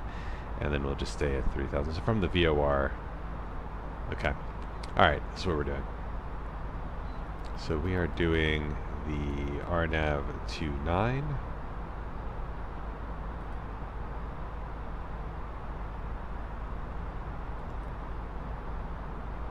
And we're doing the Lin 1 Foxtrot. And VIA is going to be biax. Insert. Let's see if that looks right. Linlu to BIC.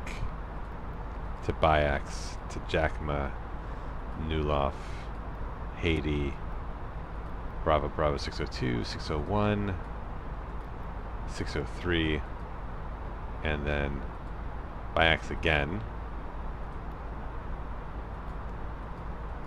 And then the runway. That all looks incorrect there. So let's see how that looks on the flight plan. That just looks a little nuts.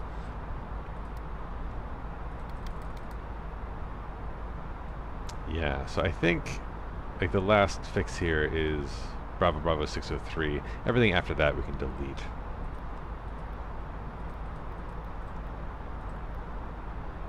So clear this Biax. Clear this hold. Clear this discontinuity. And that looks way better. Okay. Cool. That's what we'll do.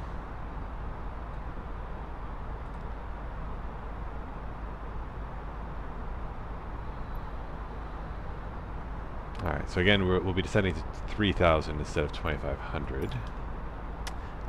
Look at the runway length again.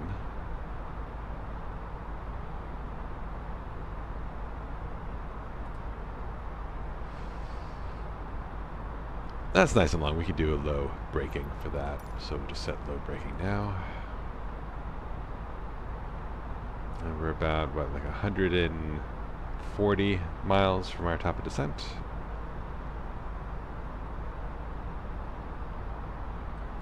And the last piece of this puzzle is really the weather. It's really that weather.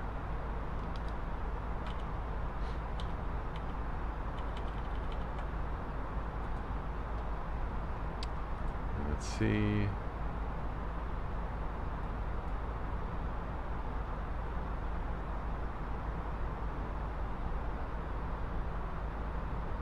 There's still a plane on the ground at Whiskey Alpha Bravo Bravo. They don't seem to have moved. Still no ATC either.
Hold on.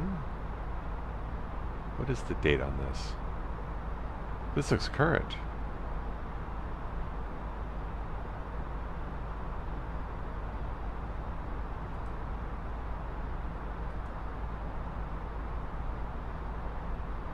What is this? Hold on.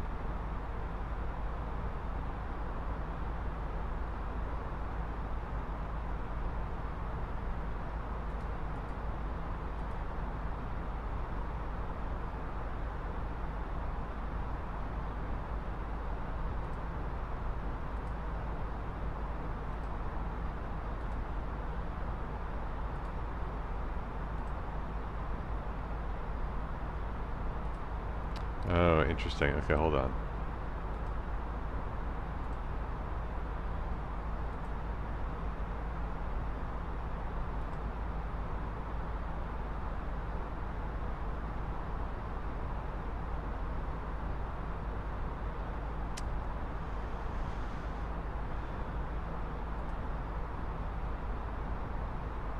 Yeah, still looking for that weather information here.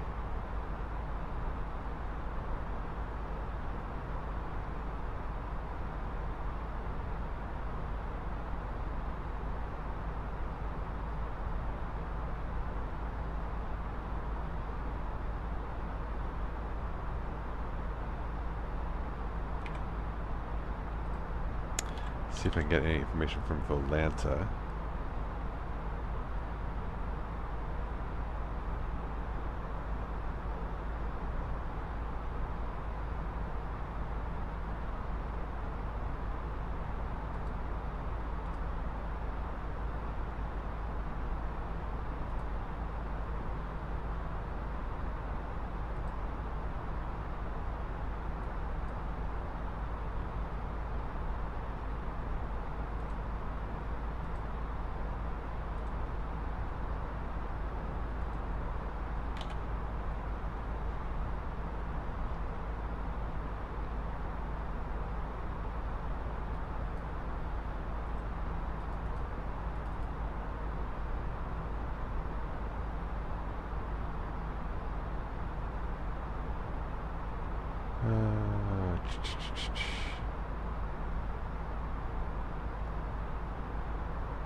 Yeah, it's not really helping.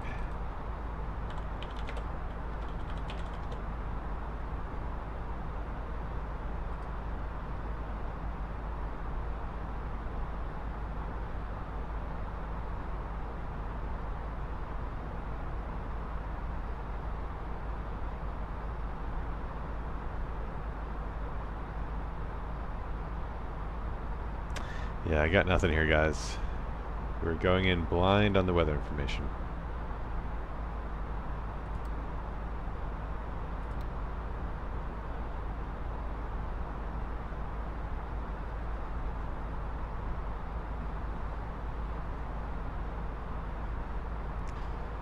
So in the box, it's not screaming for me to put destination data in just yet.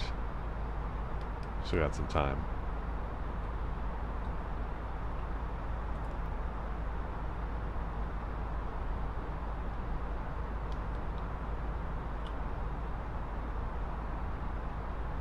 We're right at max speed.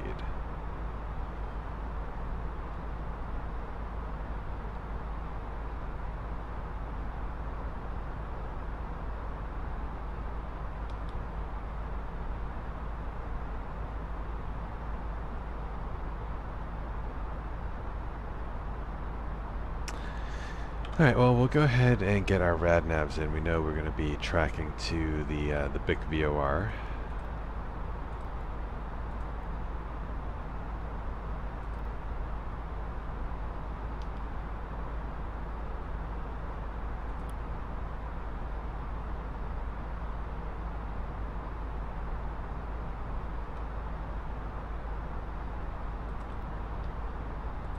Fuel prediction looks pretty fine. Even with the added speed I added, we're definitely burning more fuel than planned, but I want to get those extra minutes of sleep tonight. And we're almost 80 miles out from top descent.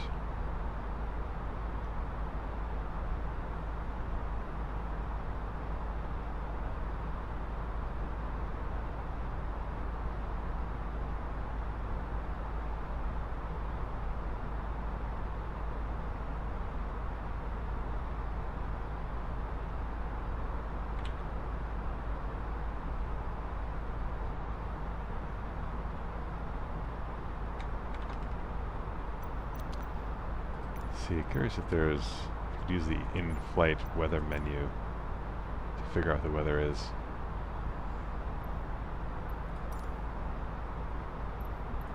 Oh, let's see.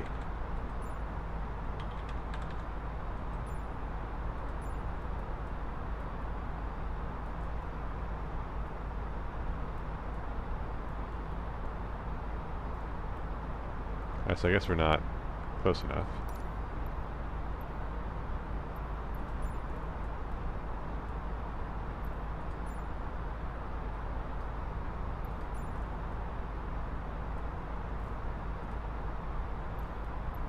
Okay, cool. We'll check this when we're closer.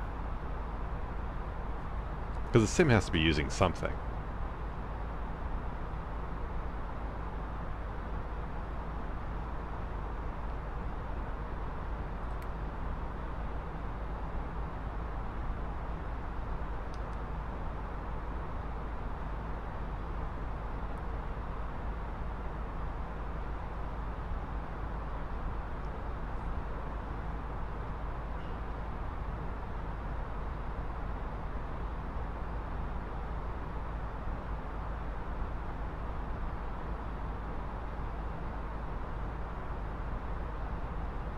There are a lot of clouds.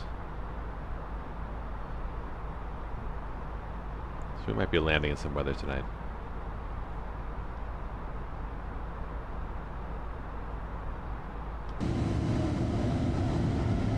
That's pretty cool, actually.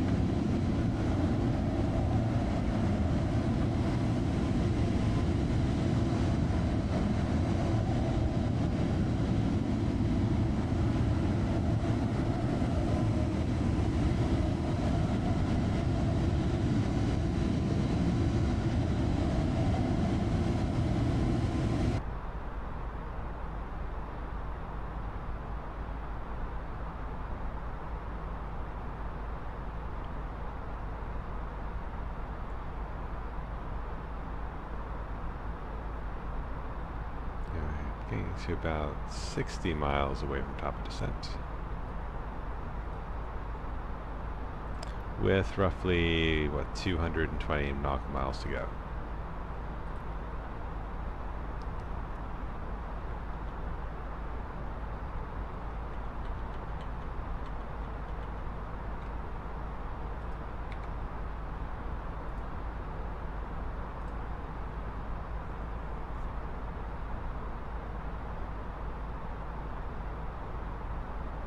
Looks like our friend just took off from Whiskey Alpha Bravo Bravo.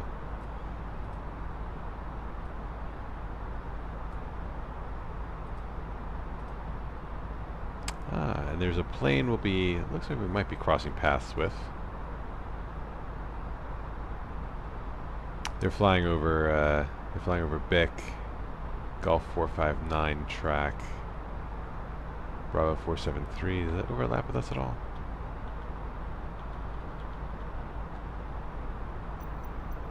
Pull up the Navigraph real quick.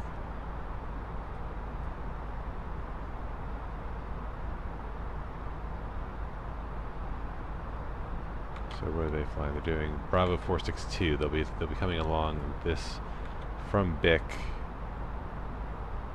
Well, Gamma 459 from BIC. Okay, so they'll be coming down this track. So depending when we get to Linlu, we might get close to each other. I mean, they'll be above us for sure, but maybe we'll get to say hello.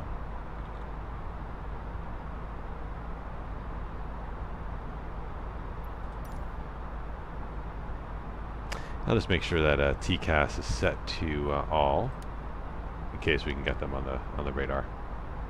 But again, I don't think we'll be close enough to them in altitude, but we'll see. Wave hello. Alright, about 50 miles from top of descent.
Oh, hey, Aviation Kid. Well, if you're still here, hello.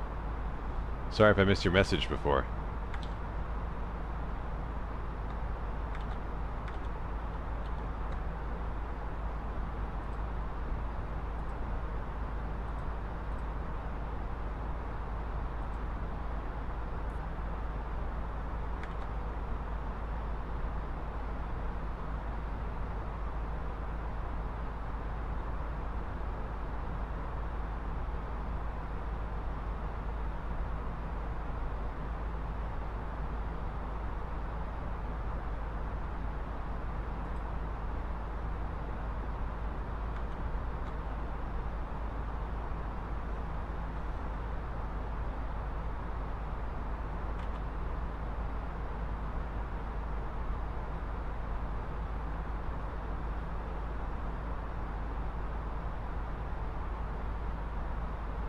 Alright, we got 30 miles.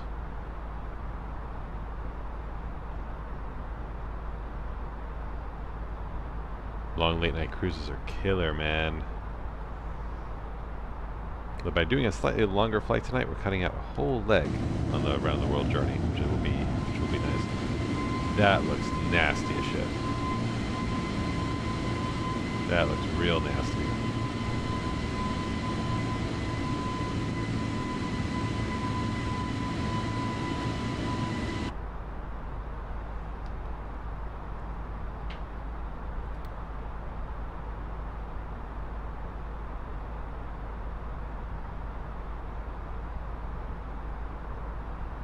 Alright, so just going to start briefing that our nav approach, since we're not going to have VNav capabilities, we'll have to do it manually.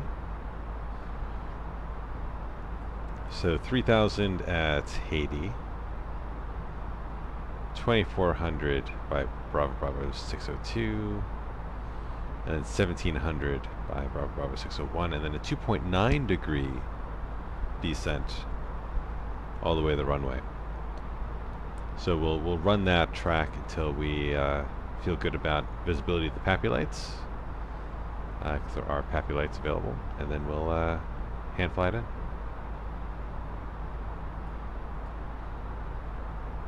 And since we're just doing an LNAV straight in, since we don't have VNav capabilities, we'll put in 780 for the Barrow. So I guess we could do that now. Yeah, interdestination data, there we go. So QNH we don't know. Temperature we don't know. What were we going to use? We did find something somewhere, but I've already forgotten what it was. Oh, we were going to do the in-sim METAR, but we're not quite close enough yet. So you know what? I'm going to hold off. I'll get us into our descent, and then we'll try the METAR, the in-game METAR again.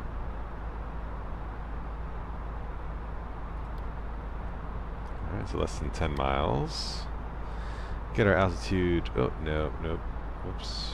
Get our altitude plugged in. Right down to 3,000 feet. We'll get back to managed speed.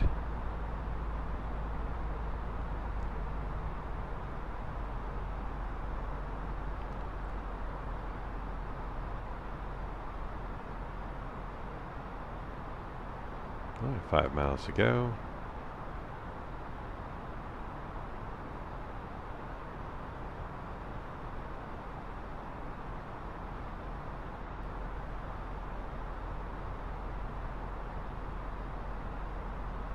Two and a half miles to go.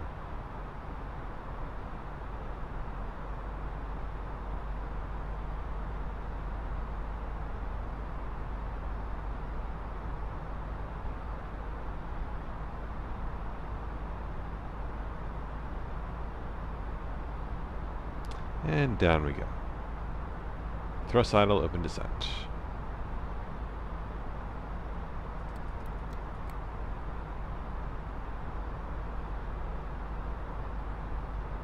Let's see if we can get METAR.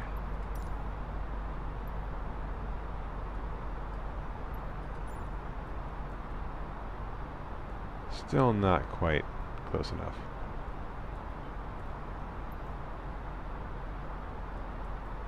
From the flight deck, ladies and gentlemen, as you may have noticed, we have begun our initial descent down to our destination. Now would be a good time to wrap up any business you need to take care of as we prepare for our approach.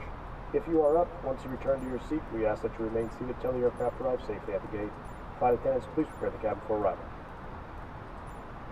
Oh, none of these have METARs available. So, like, what's the sim gonna use, man?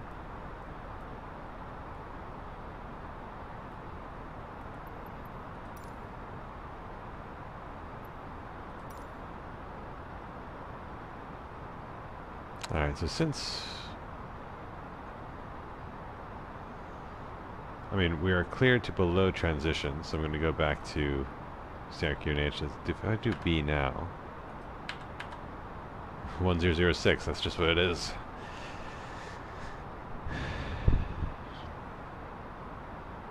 This feels so nasty, man.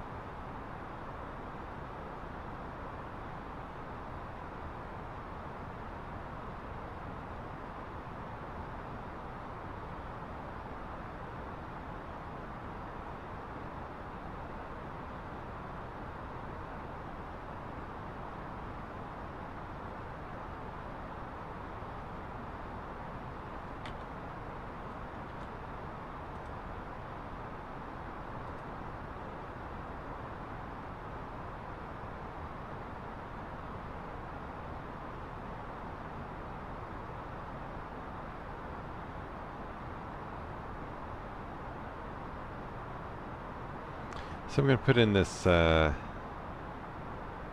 expected METAR information.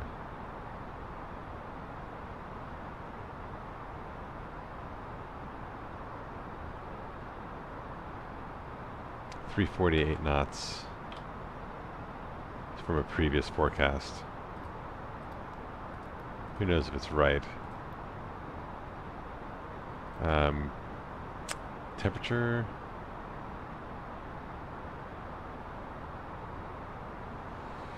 I mean, there wasn't even temperature information from the latest METAR. Like, this is an obscure airport, guys. Just gotta deal with it.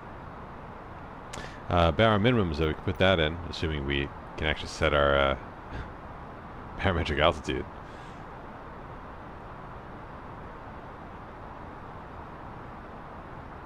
Right, so for the LNAV straight in. Well, yeah, I guess we're effectively doing this straight in. 780. Pretty high minimums.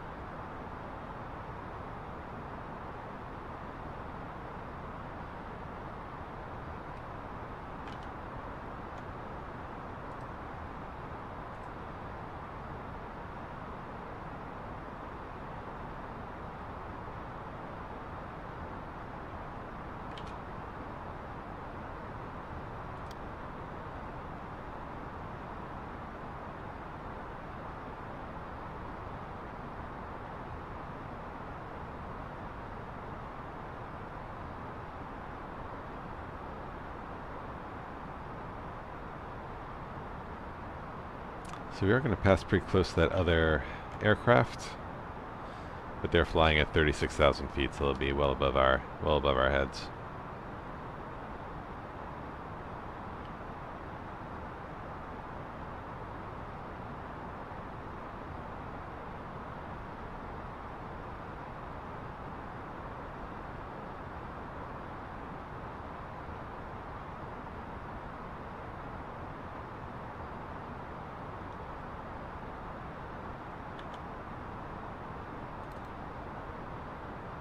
Interesting. QNH does not agree.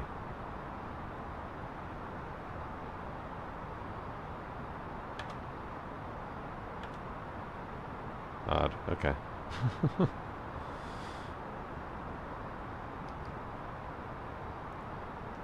mean, 1013 is standard, so it might just that might just be the sim setting until we get below transition, or even lower. We'll see. And the sim is getting weather from somewhere, right? It's clearly pumping in clouds.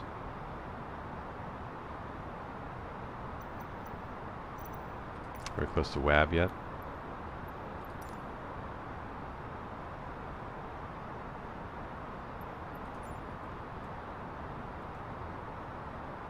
Not quite.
Alright, should be on the METAR list now. Maybe I missed it before.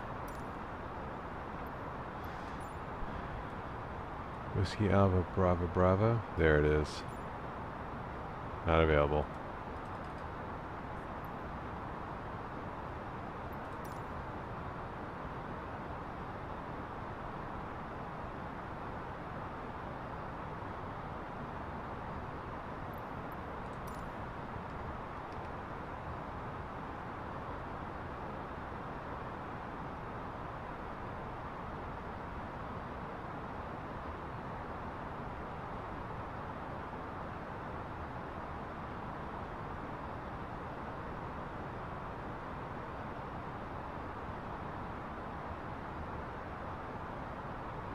Alright, we're direct to BIC.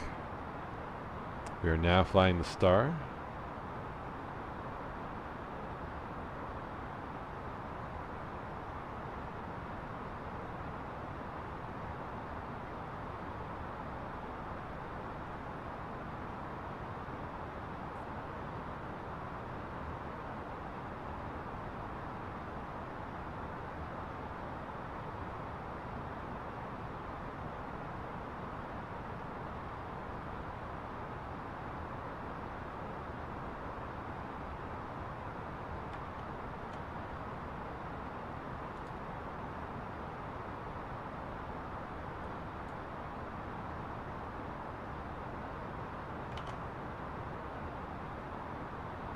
And there's our friend, right up there. Look at that. That's pretty cool that we can see him. Wish we could get close enough to see their livery. What's their call sign? CPA.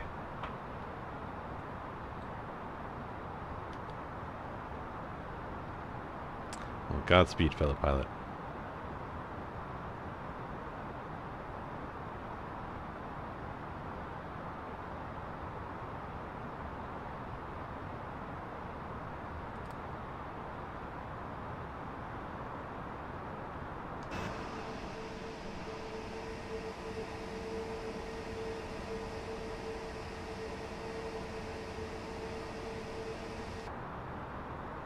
This is pretty beautiful.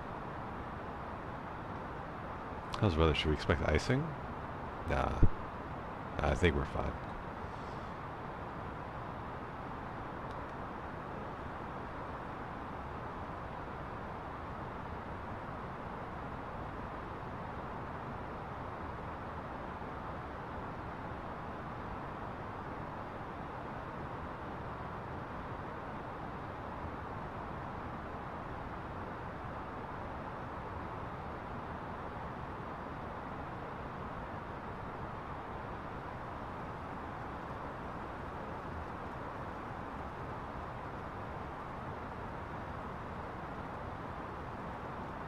Alright, so if this wind stays consistent, then we did choose the right runway.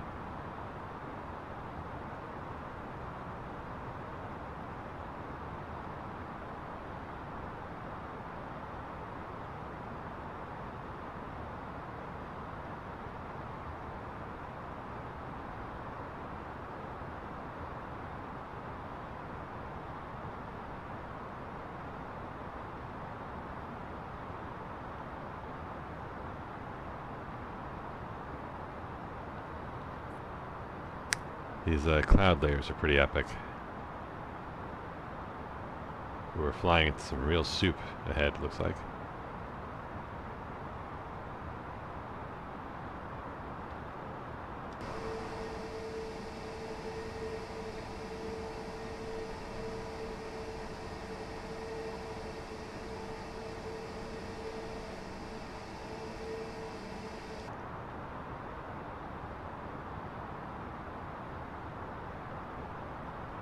Let's get the seatbelt signs on, and we'll get the landing lights on a little bit ahead of time.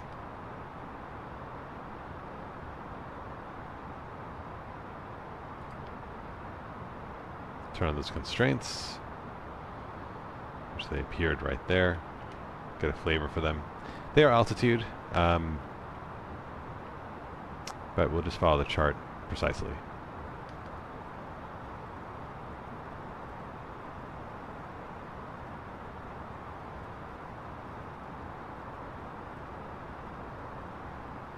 Just hit 2 hours of engine time.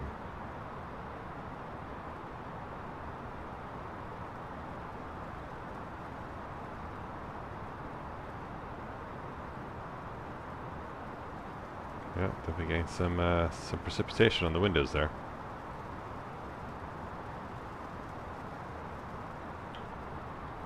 But yeah, we're fine on the icing front. It's nice and warm out there.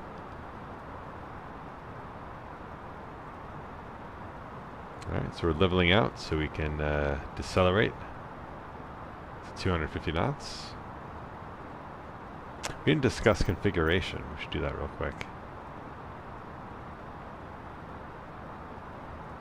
See how far away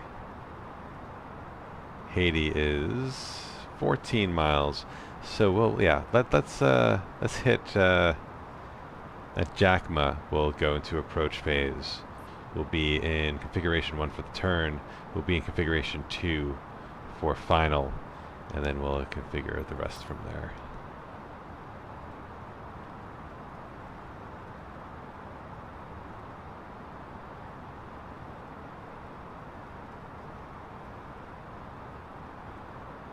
Alright, we'll get a little bit below 10,000 before we check the QNH via the automated method again. By some miracle, if weather came in. Weather information at least. No, still nothing. This is more of a pain arriving than we'll be departing when we leave from here, but still a pain.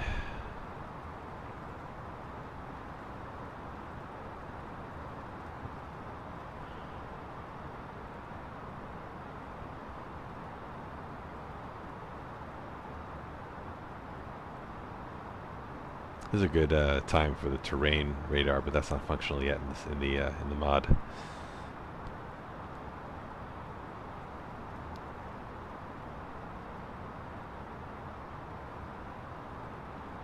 Right, 5 minutes from Bic.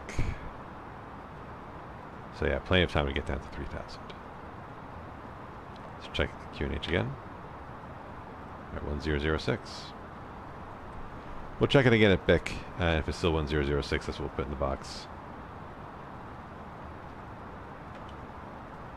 See if I can get, like, the temperature at WABB.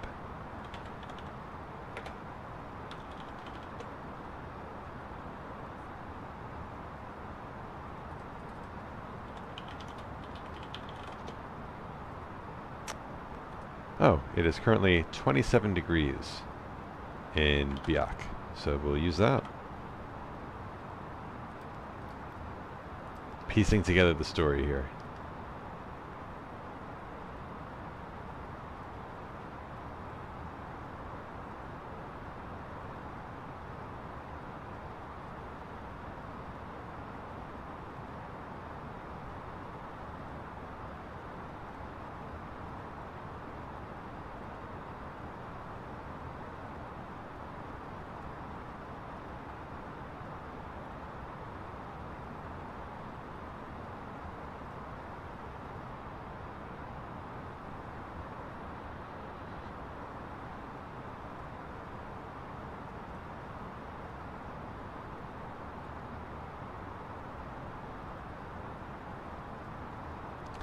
So just to think ahead, if visibility is absolutely atrocious, I do want to see if I do want to see if the ILS offers an auto land capability, because that might be our only hope.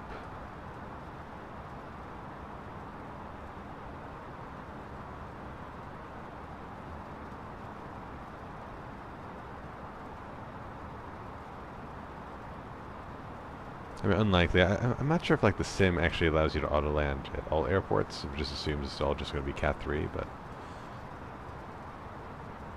I wouldn't bake on this having that capability in real life. Worth a check though.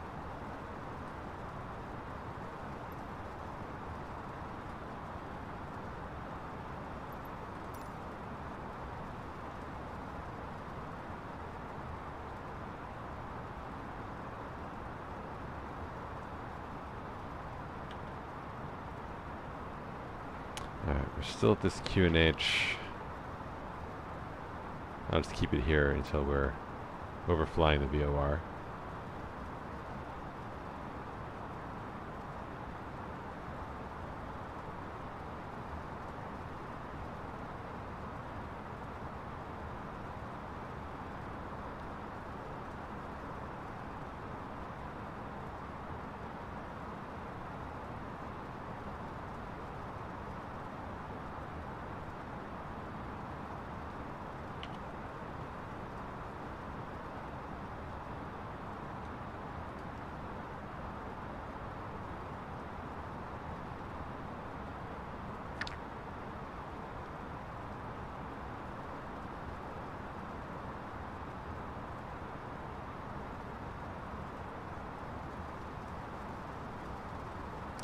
See, so we're still going pretty fast. We'll see if we can make that turn.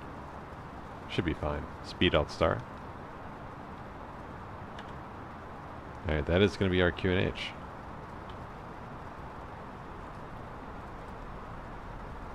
So 1006. And all that data is in.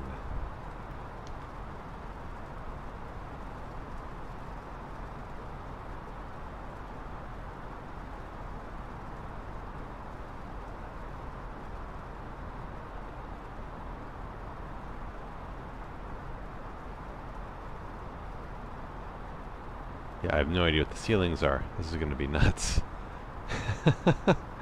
I could kind of peek through, so we should be okay. We should be okay.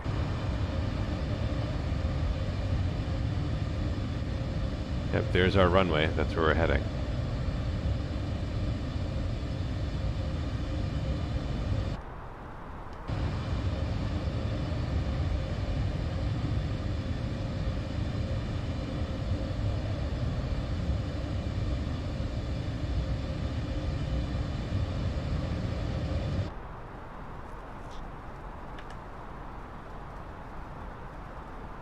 Here comes the turn.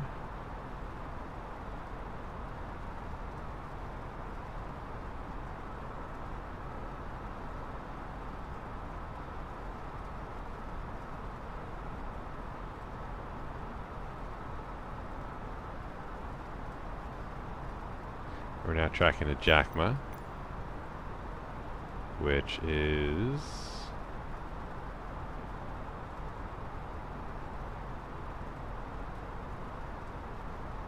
appropriate.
So the steps are, what, 2400 to 1700, and then 2.9 degrees.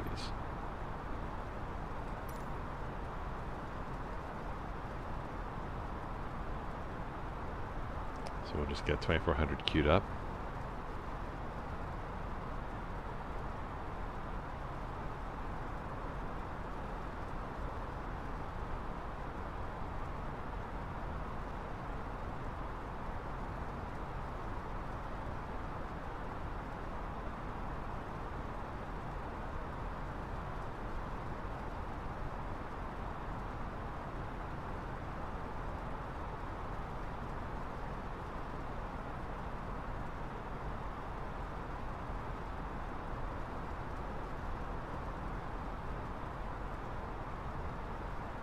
Alright, we'll go ahead and activate the approach phase now.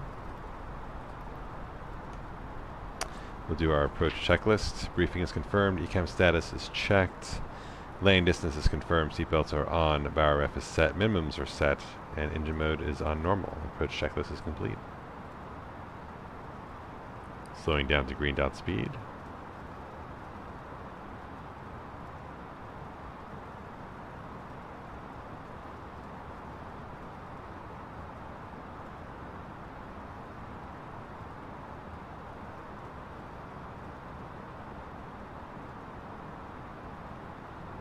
We'll be in flaps 1 for our base turn.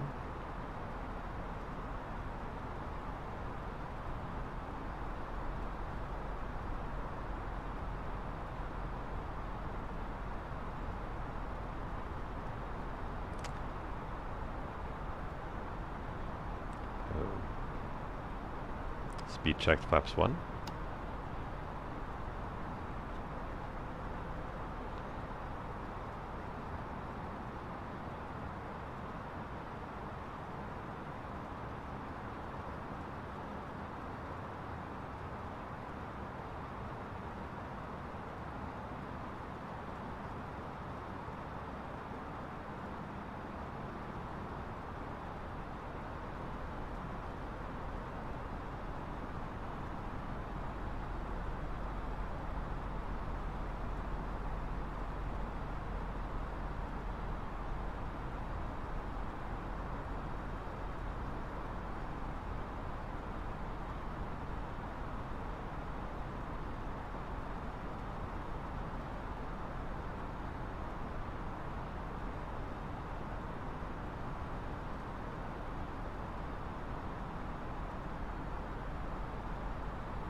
Speed checked flaps 2.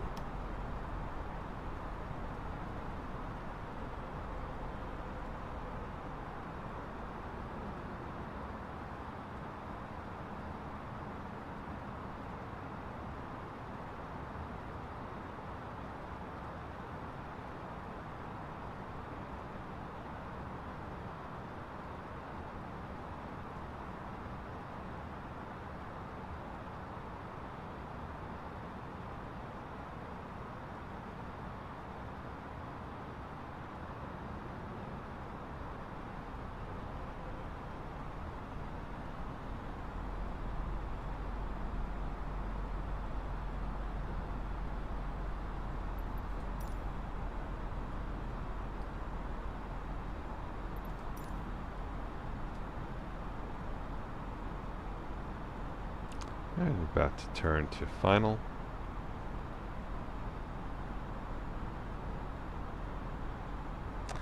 We'll go ahead and start going down to 2400.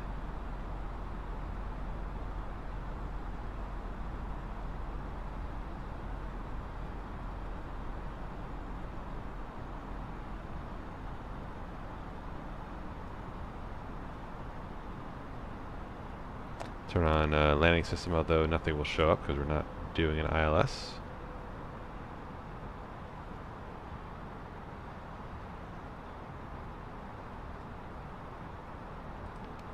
Yeah, we can't activate the approach phase anyway, so this will truly be manual.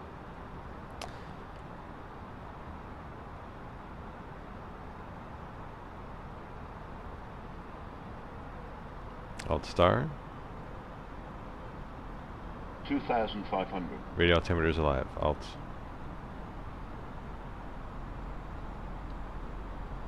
So we'll get to the next step, 1700.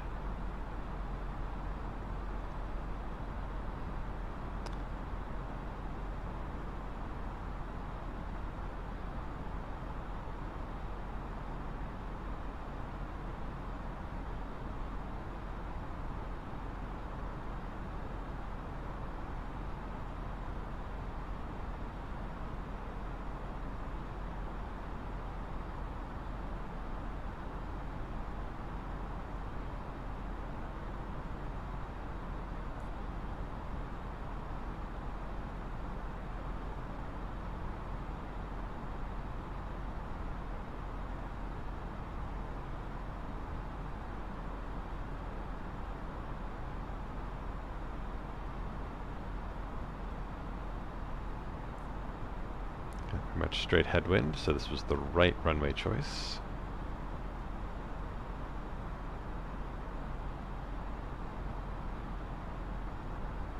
Down we go, 1700.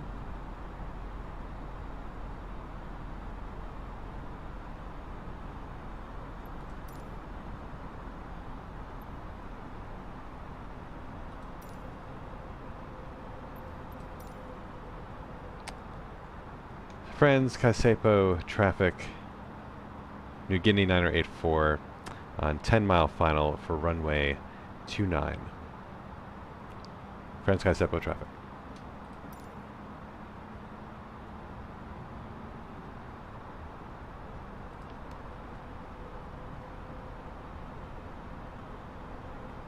Alright, gears coming down. Ground spoilers are armed. Light us up like a Christmas tree.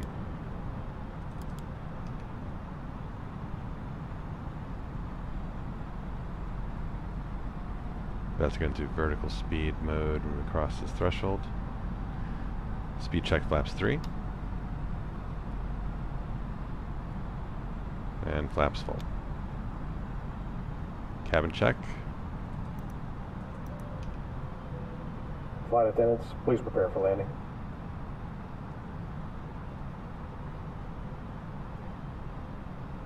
Vertical speed. Flight path angle 2.9.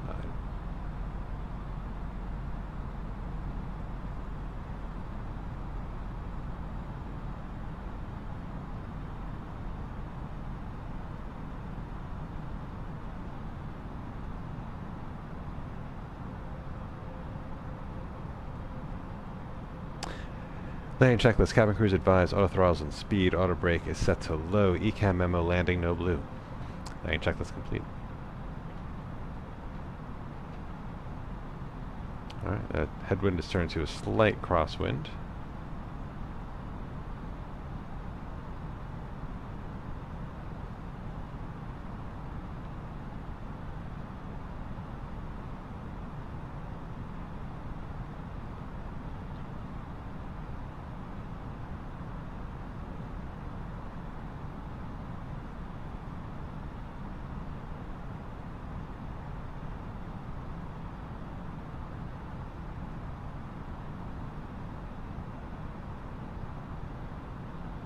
One 1,000. We're gonna be at minimums before we know it. Where is that runway? There it is. I see it. Okay, we'll make it. We're good. 100 above.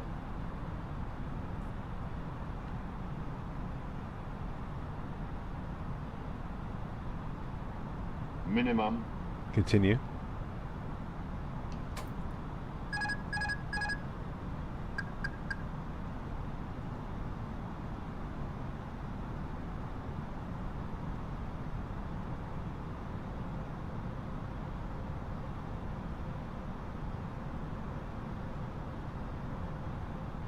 $500.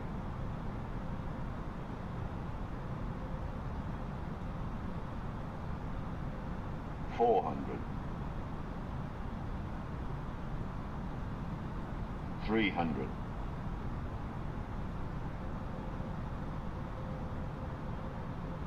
$200. $100. 50, 40, 30, 20, 10, 5, 5.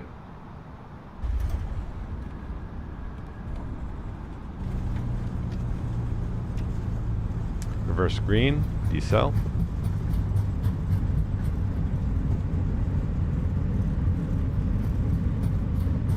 $70 knots, rolling out.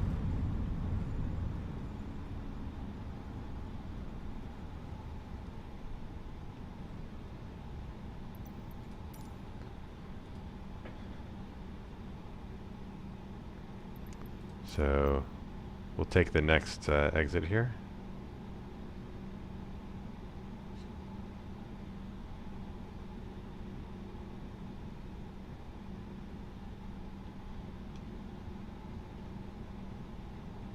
That wasn't too bad.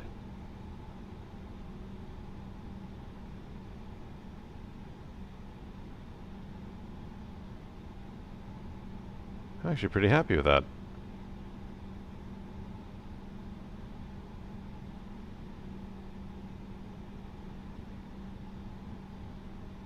Welcome to Biak.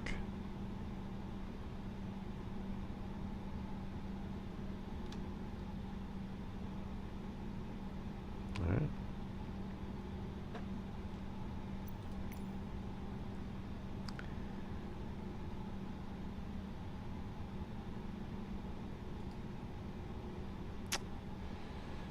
So Frans Kaisiepo traffic, New Guinea 9084 is clear of runway 29. Frans Kaisiepo traffic.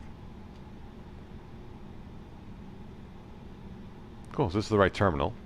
We'll go ahead and clean up here, get the APU started.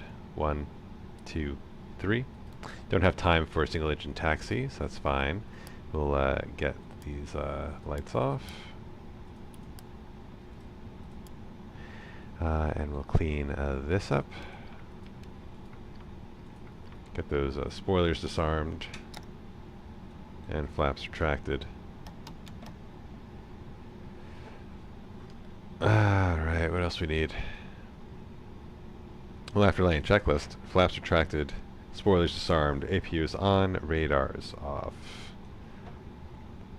Predictive wind shear system is off. ATC to standby, TCAS to standby. Oh, sorry, ATC to auto, TCAS to standby. After lane checklist complete.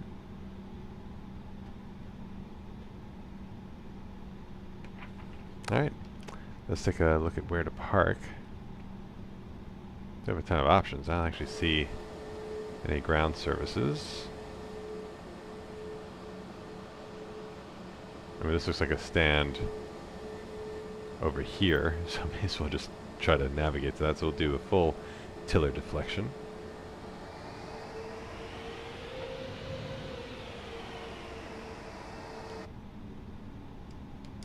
Airplane seems very light.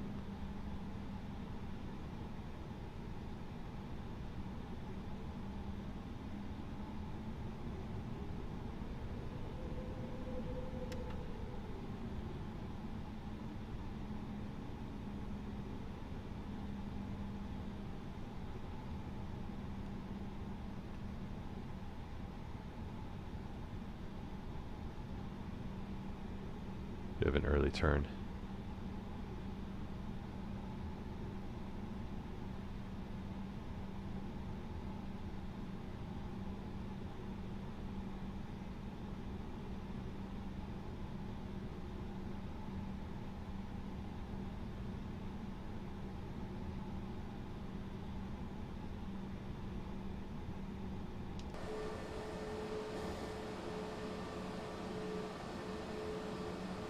Good enough. Alright, parking brake is set. APU is available. We'll get those lights off. And we'll shut down those engines. So, engine 2, engine 1, shut off. And down they spool. So, parking checklist. APU bleed, we'll put that on as folks take off, or deplane. Engines are off, seatbelt sign is off. Exterior lights as required to get that strobe down, get that beacon off. Fuel pumps can come off now.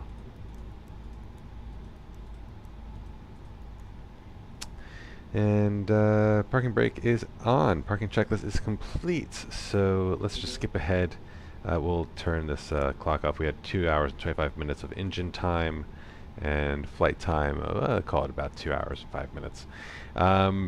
Cool, so then we'll just go ahead and secure the aircraft. We'll shut everything else down.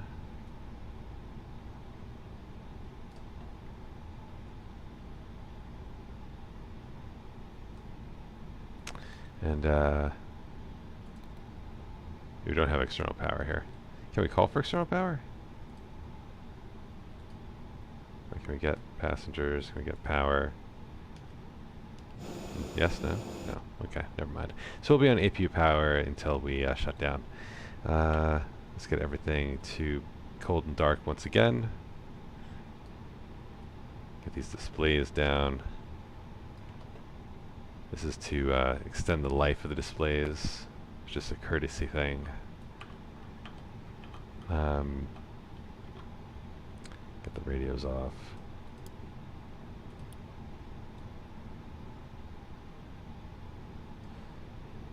emergency off. It all looks good. Up here, we'll get crew supply off. Engine bleed will come off. Get integrated lighting off. Shut down the nav and logo lights. The IRSs need to shut down as well. And that is all good. Emergency lights off. Everything is looking good to me, so we'll go ahead and shut down that APU. Give that a minute or two to spool down.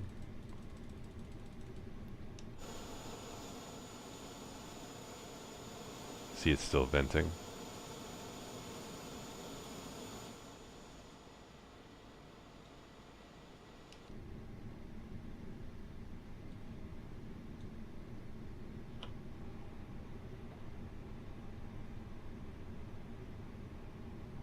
And we'll know it shuts down because you'll hear a big clunk.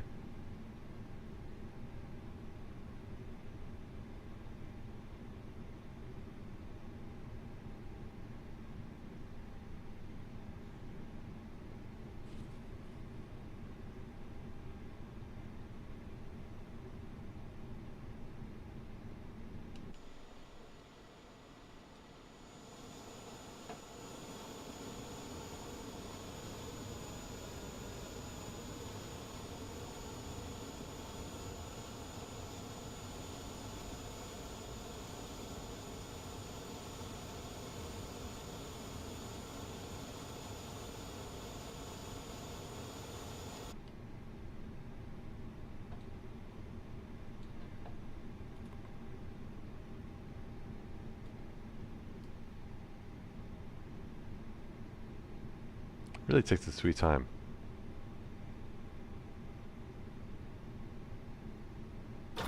There we go.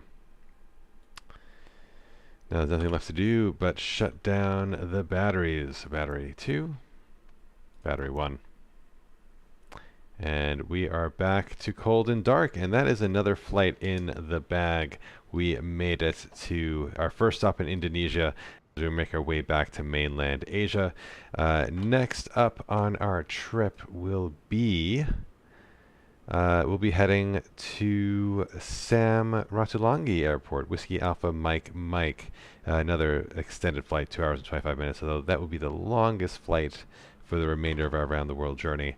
This was the biggest leg left, so I'm glad we got it behind us, and hopefully we'll be going to more civilized airports before long that actually have METAR information available to us when we arrive there. But until then, safe travels, rest well. I am going to go sleep myself, but hope to see you guys next time on another Mike November Whiskey adventure. Thanks all. Good night.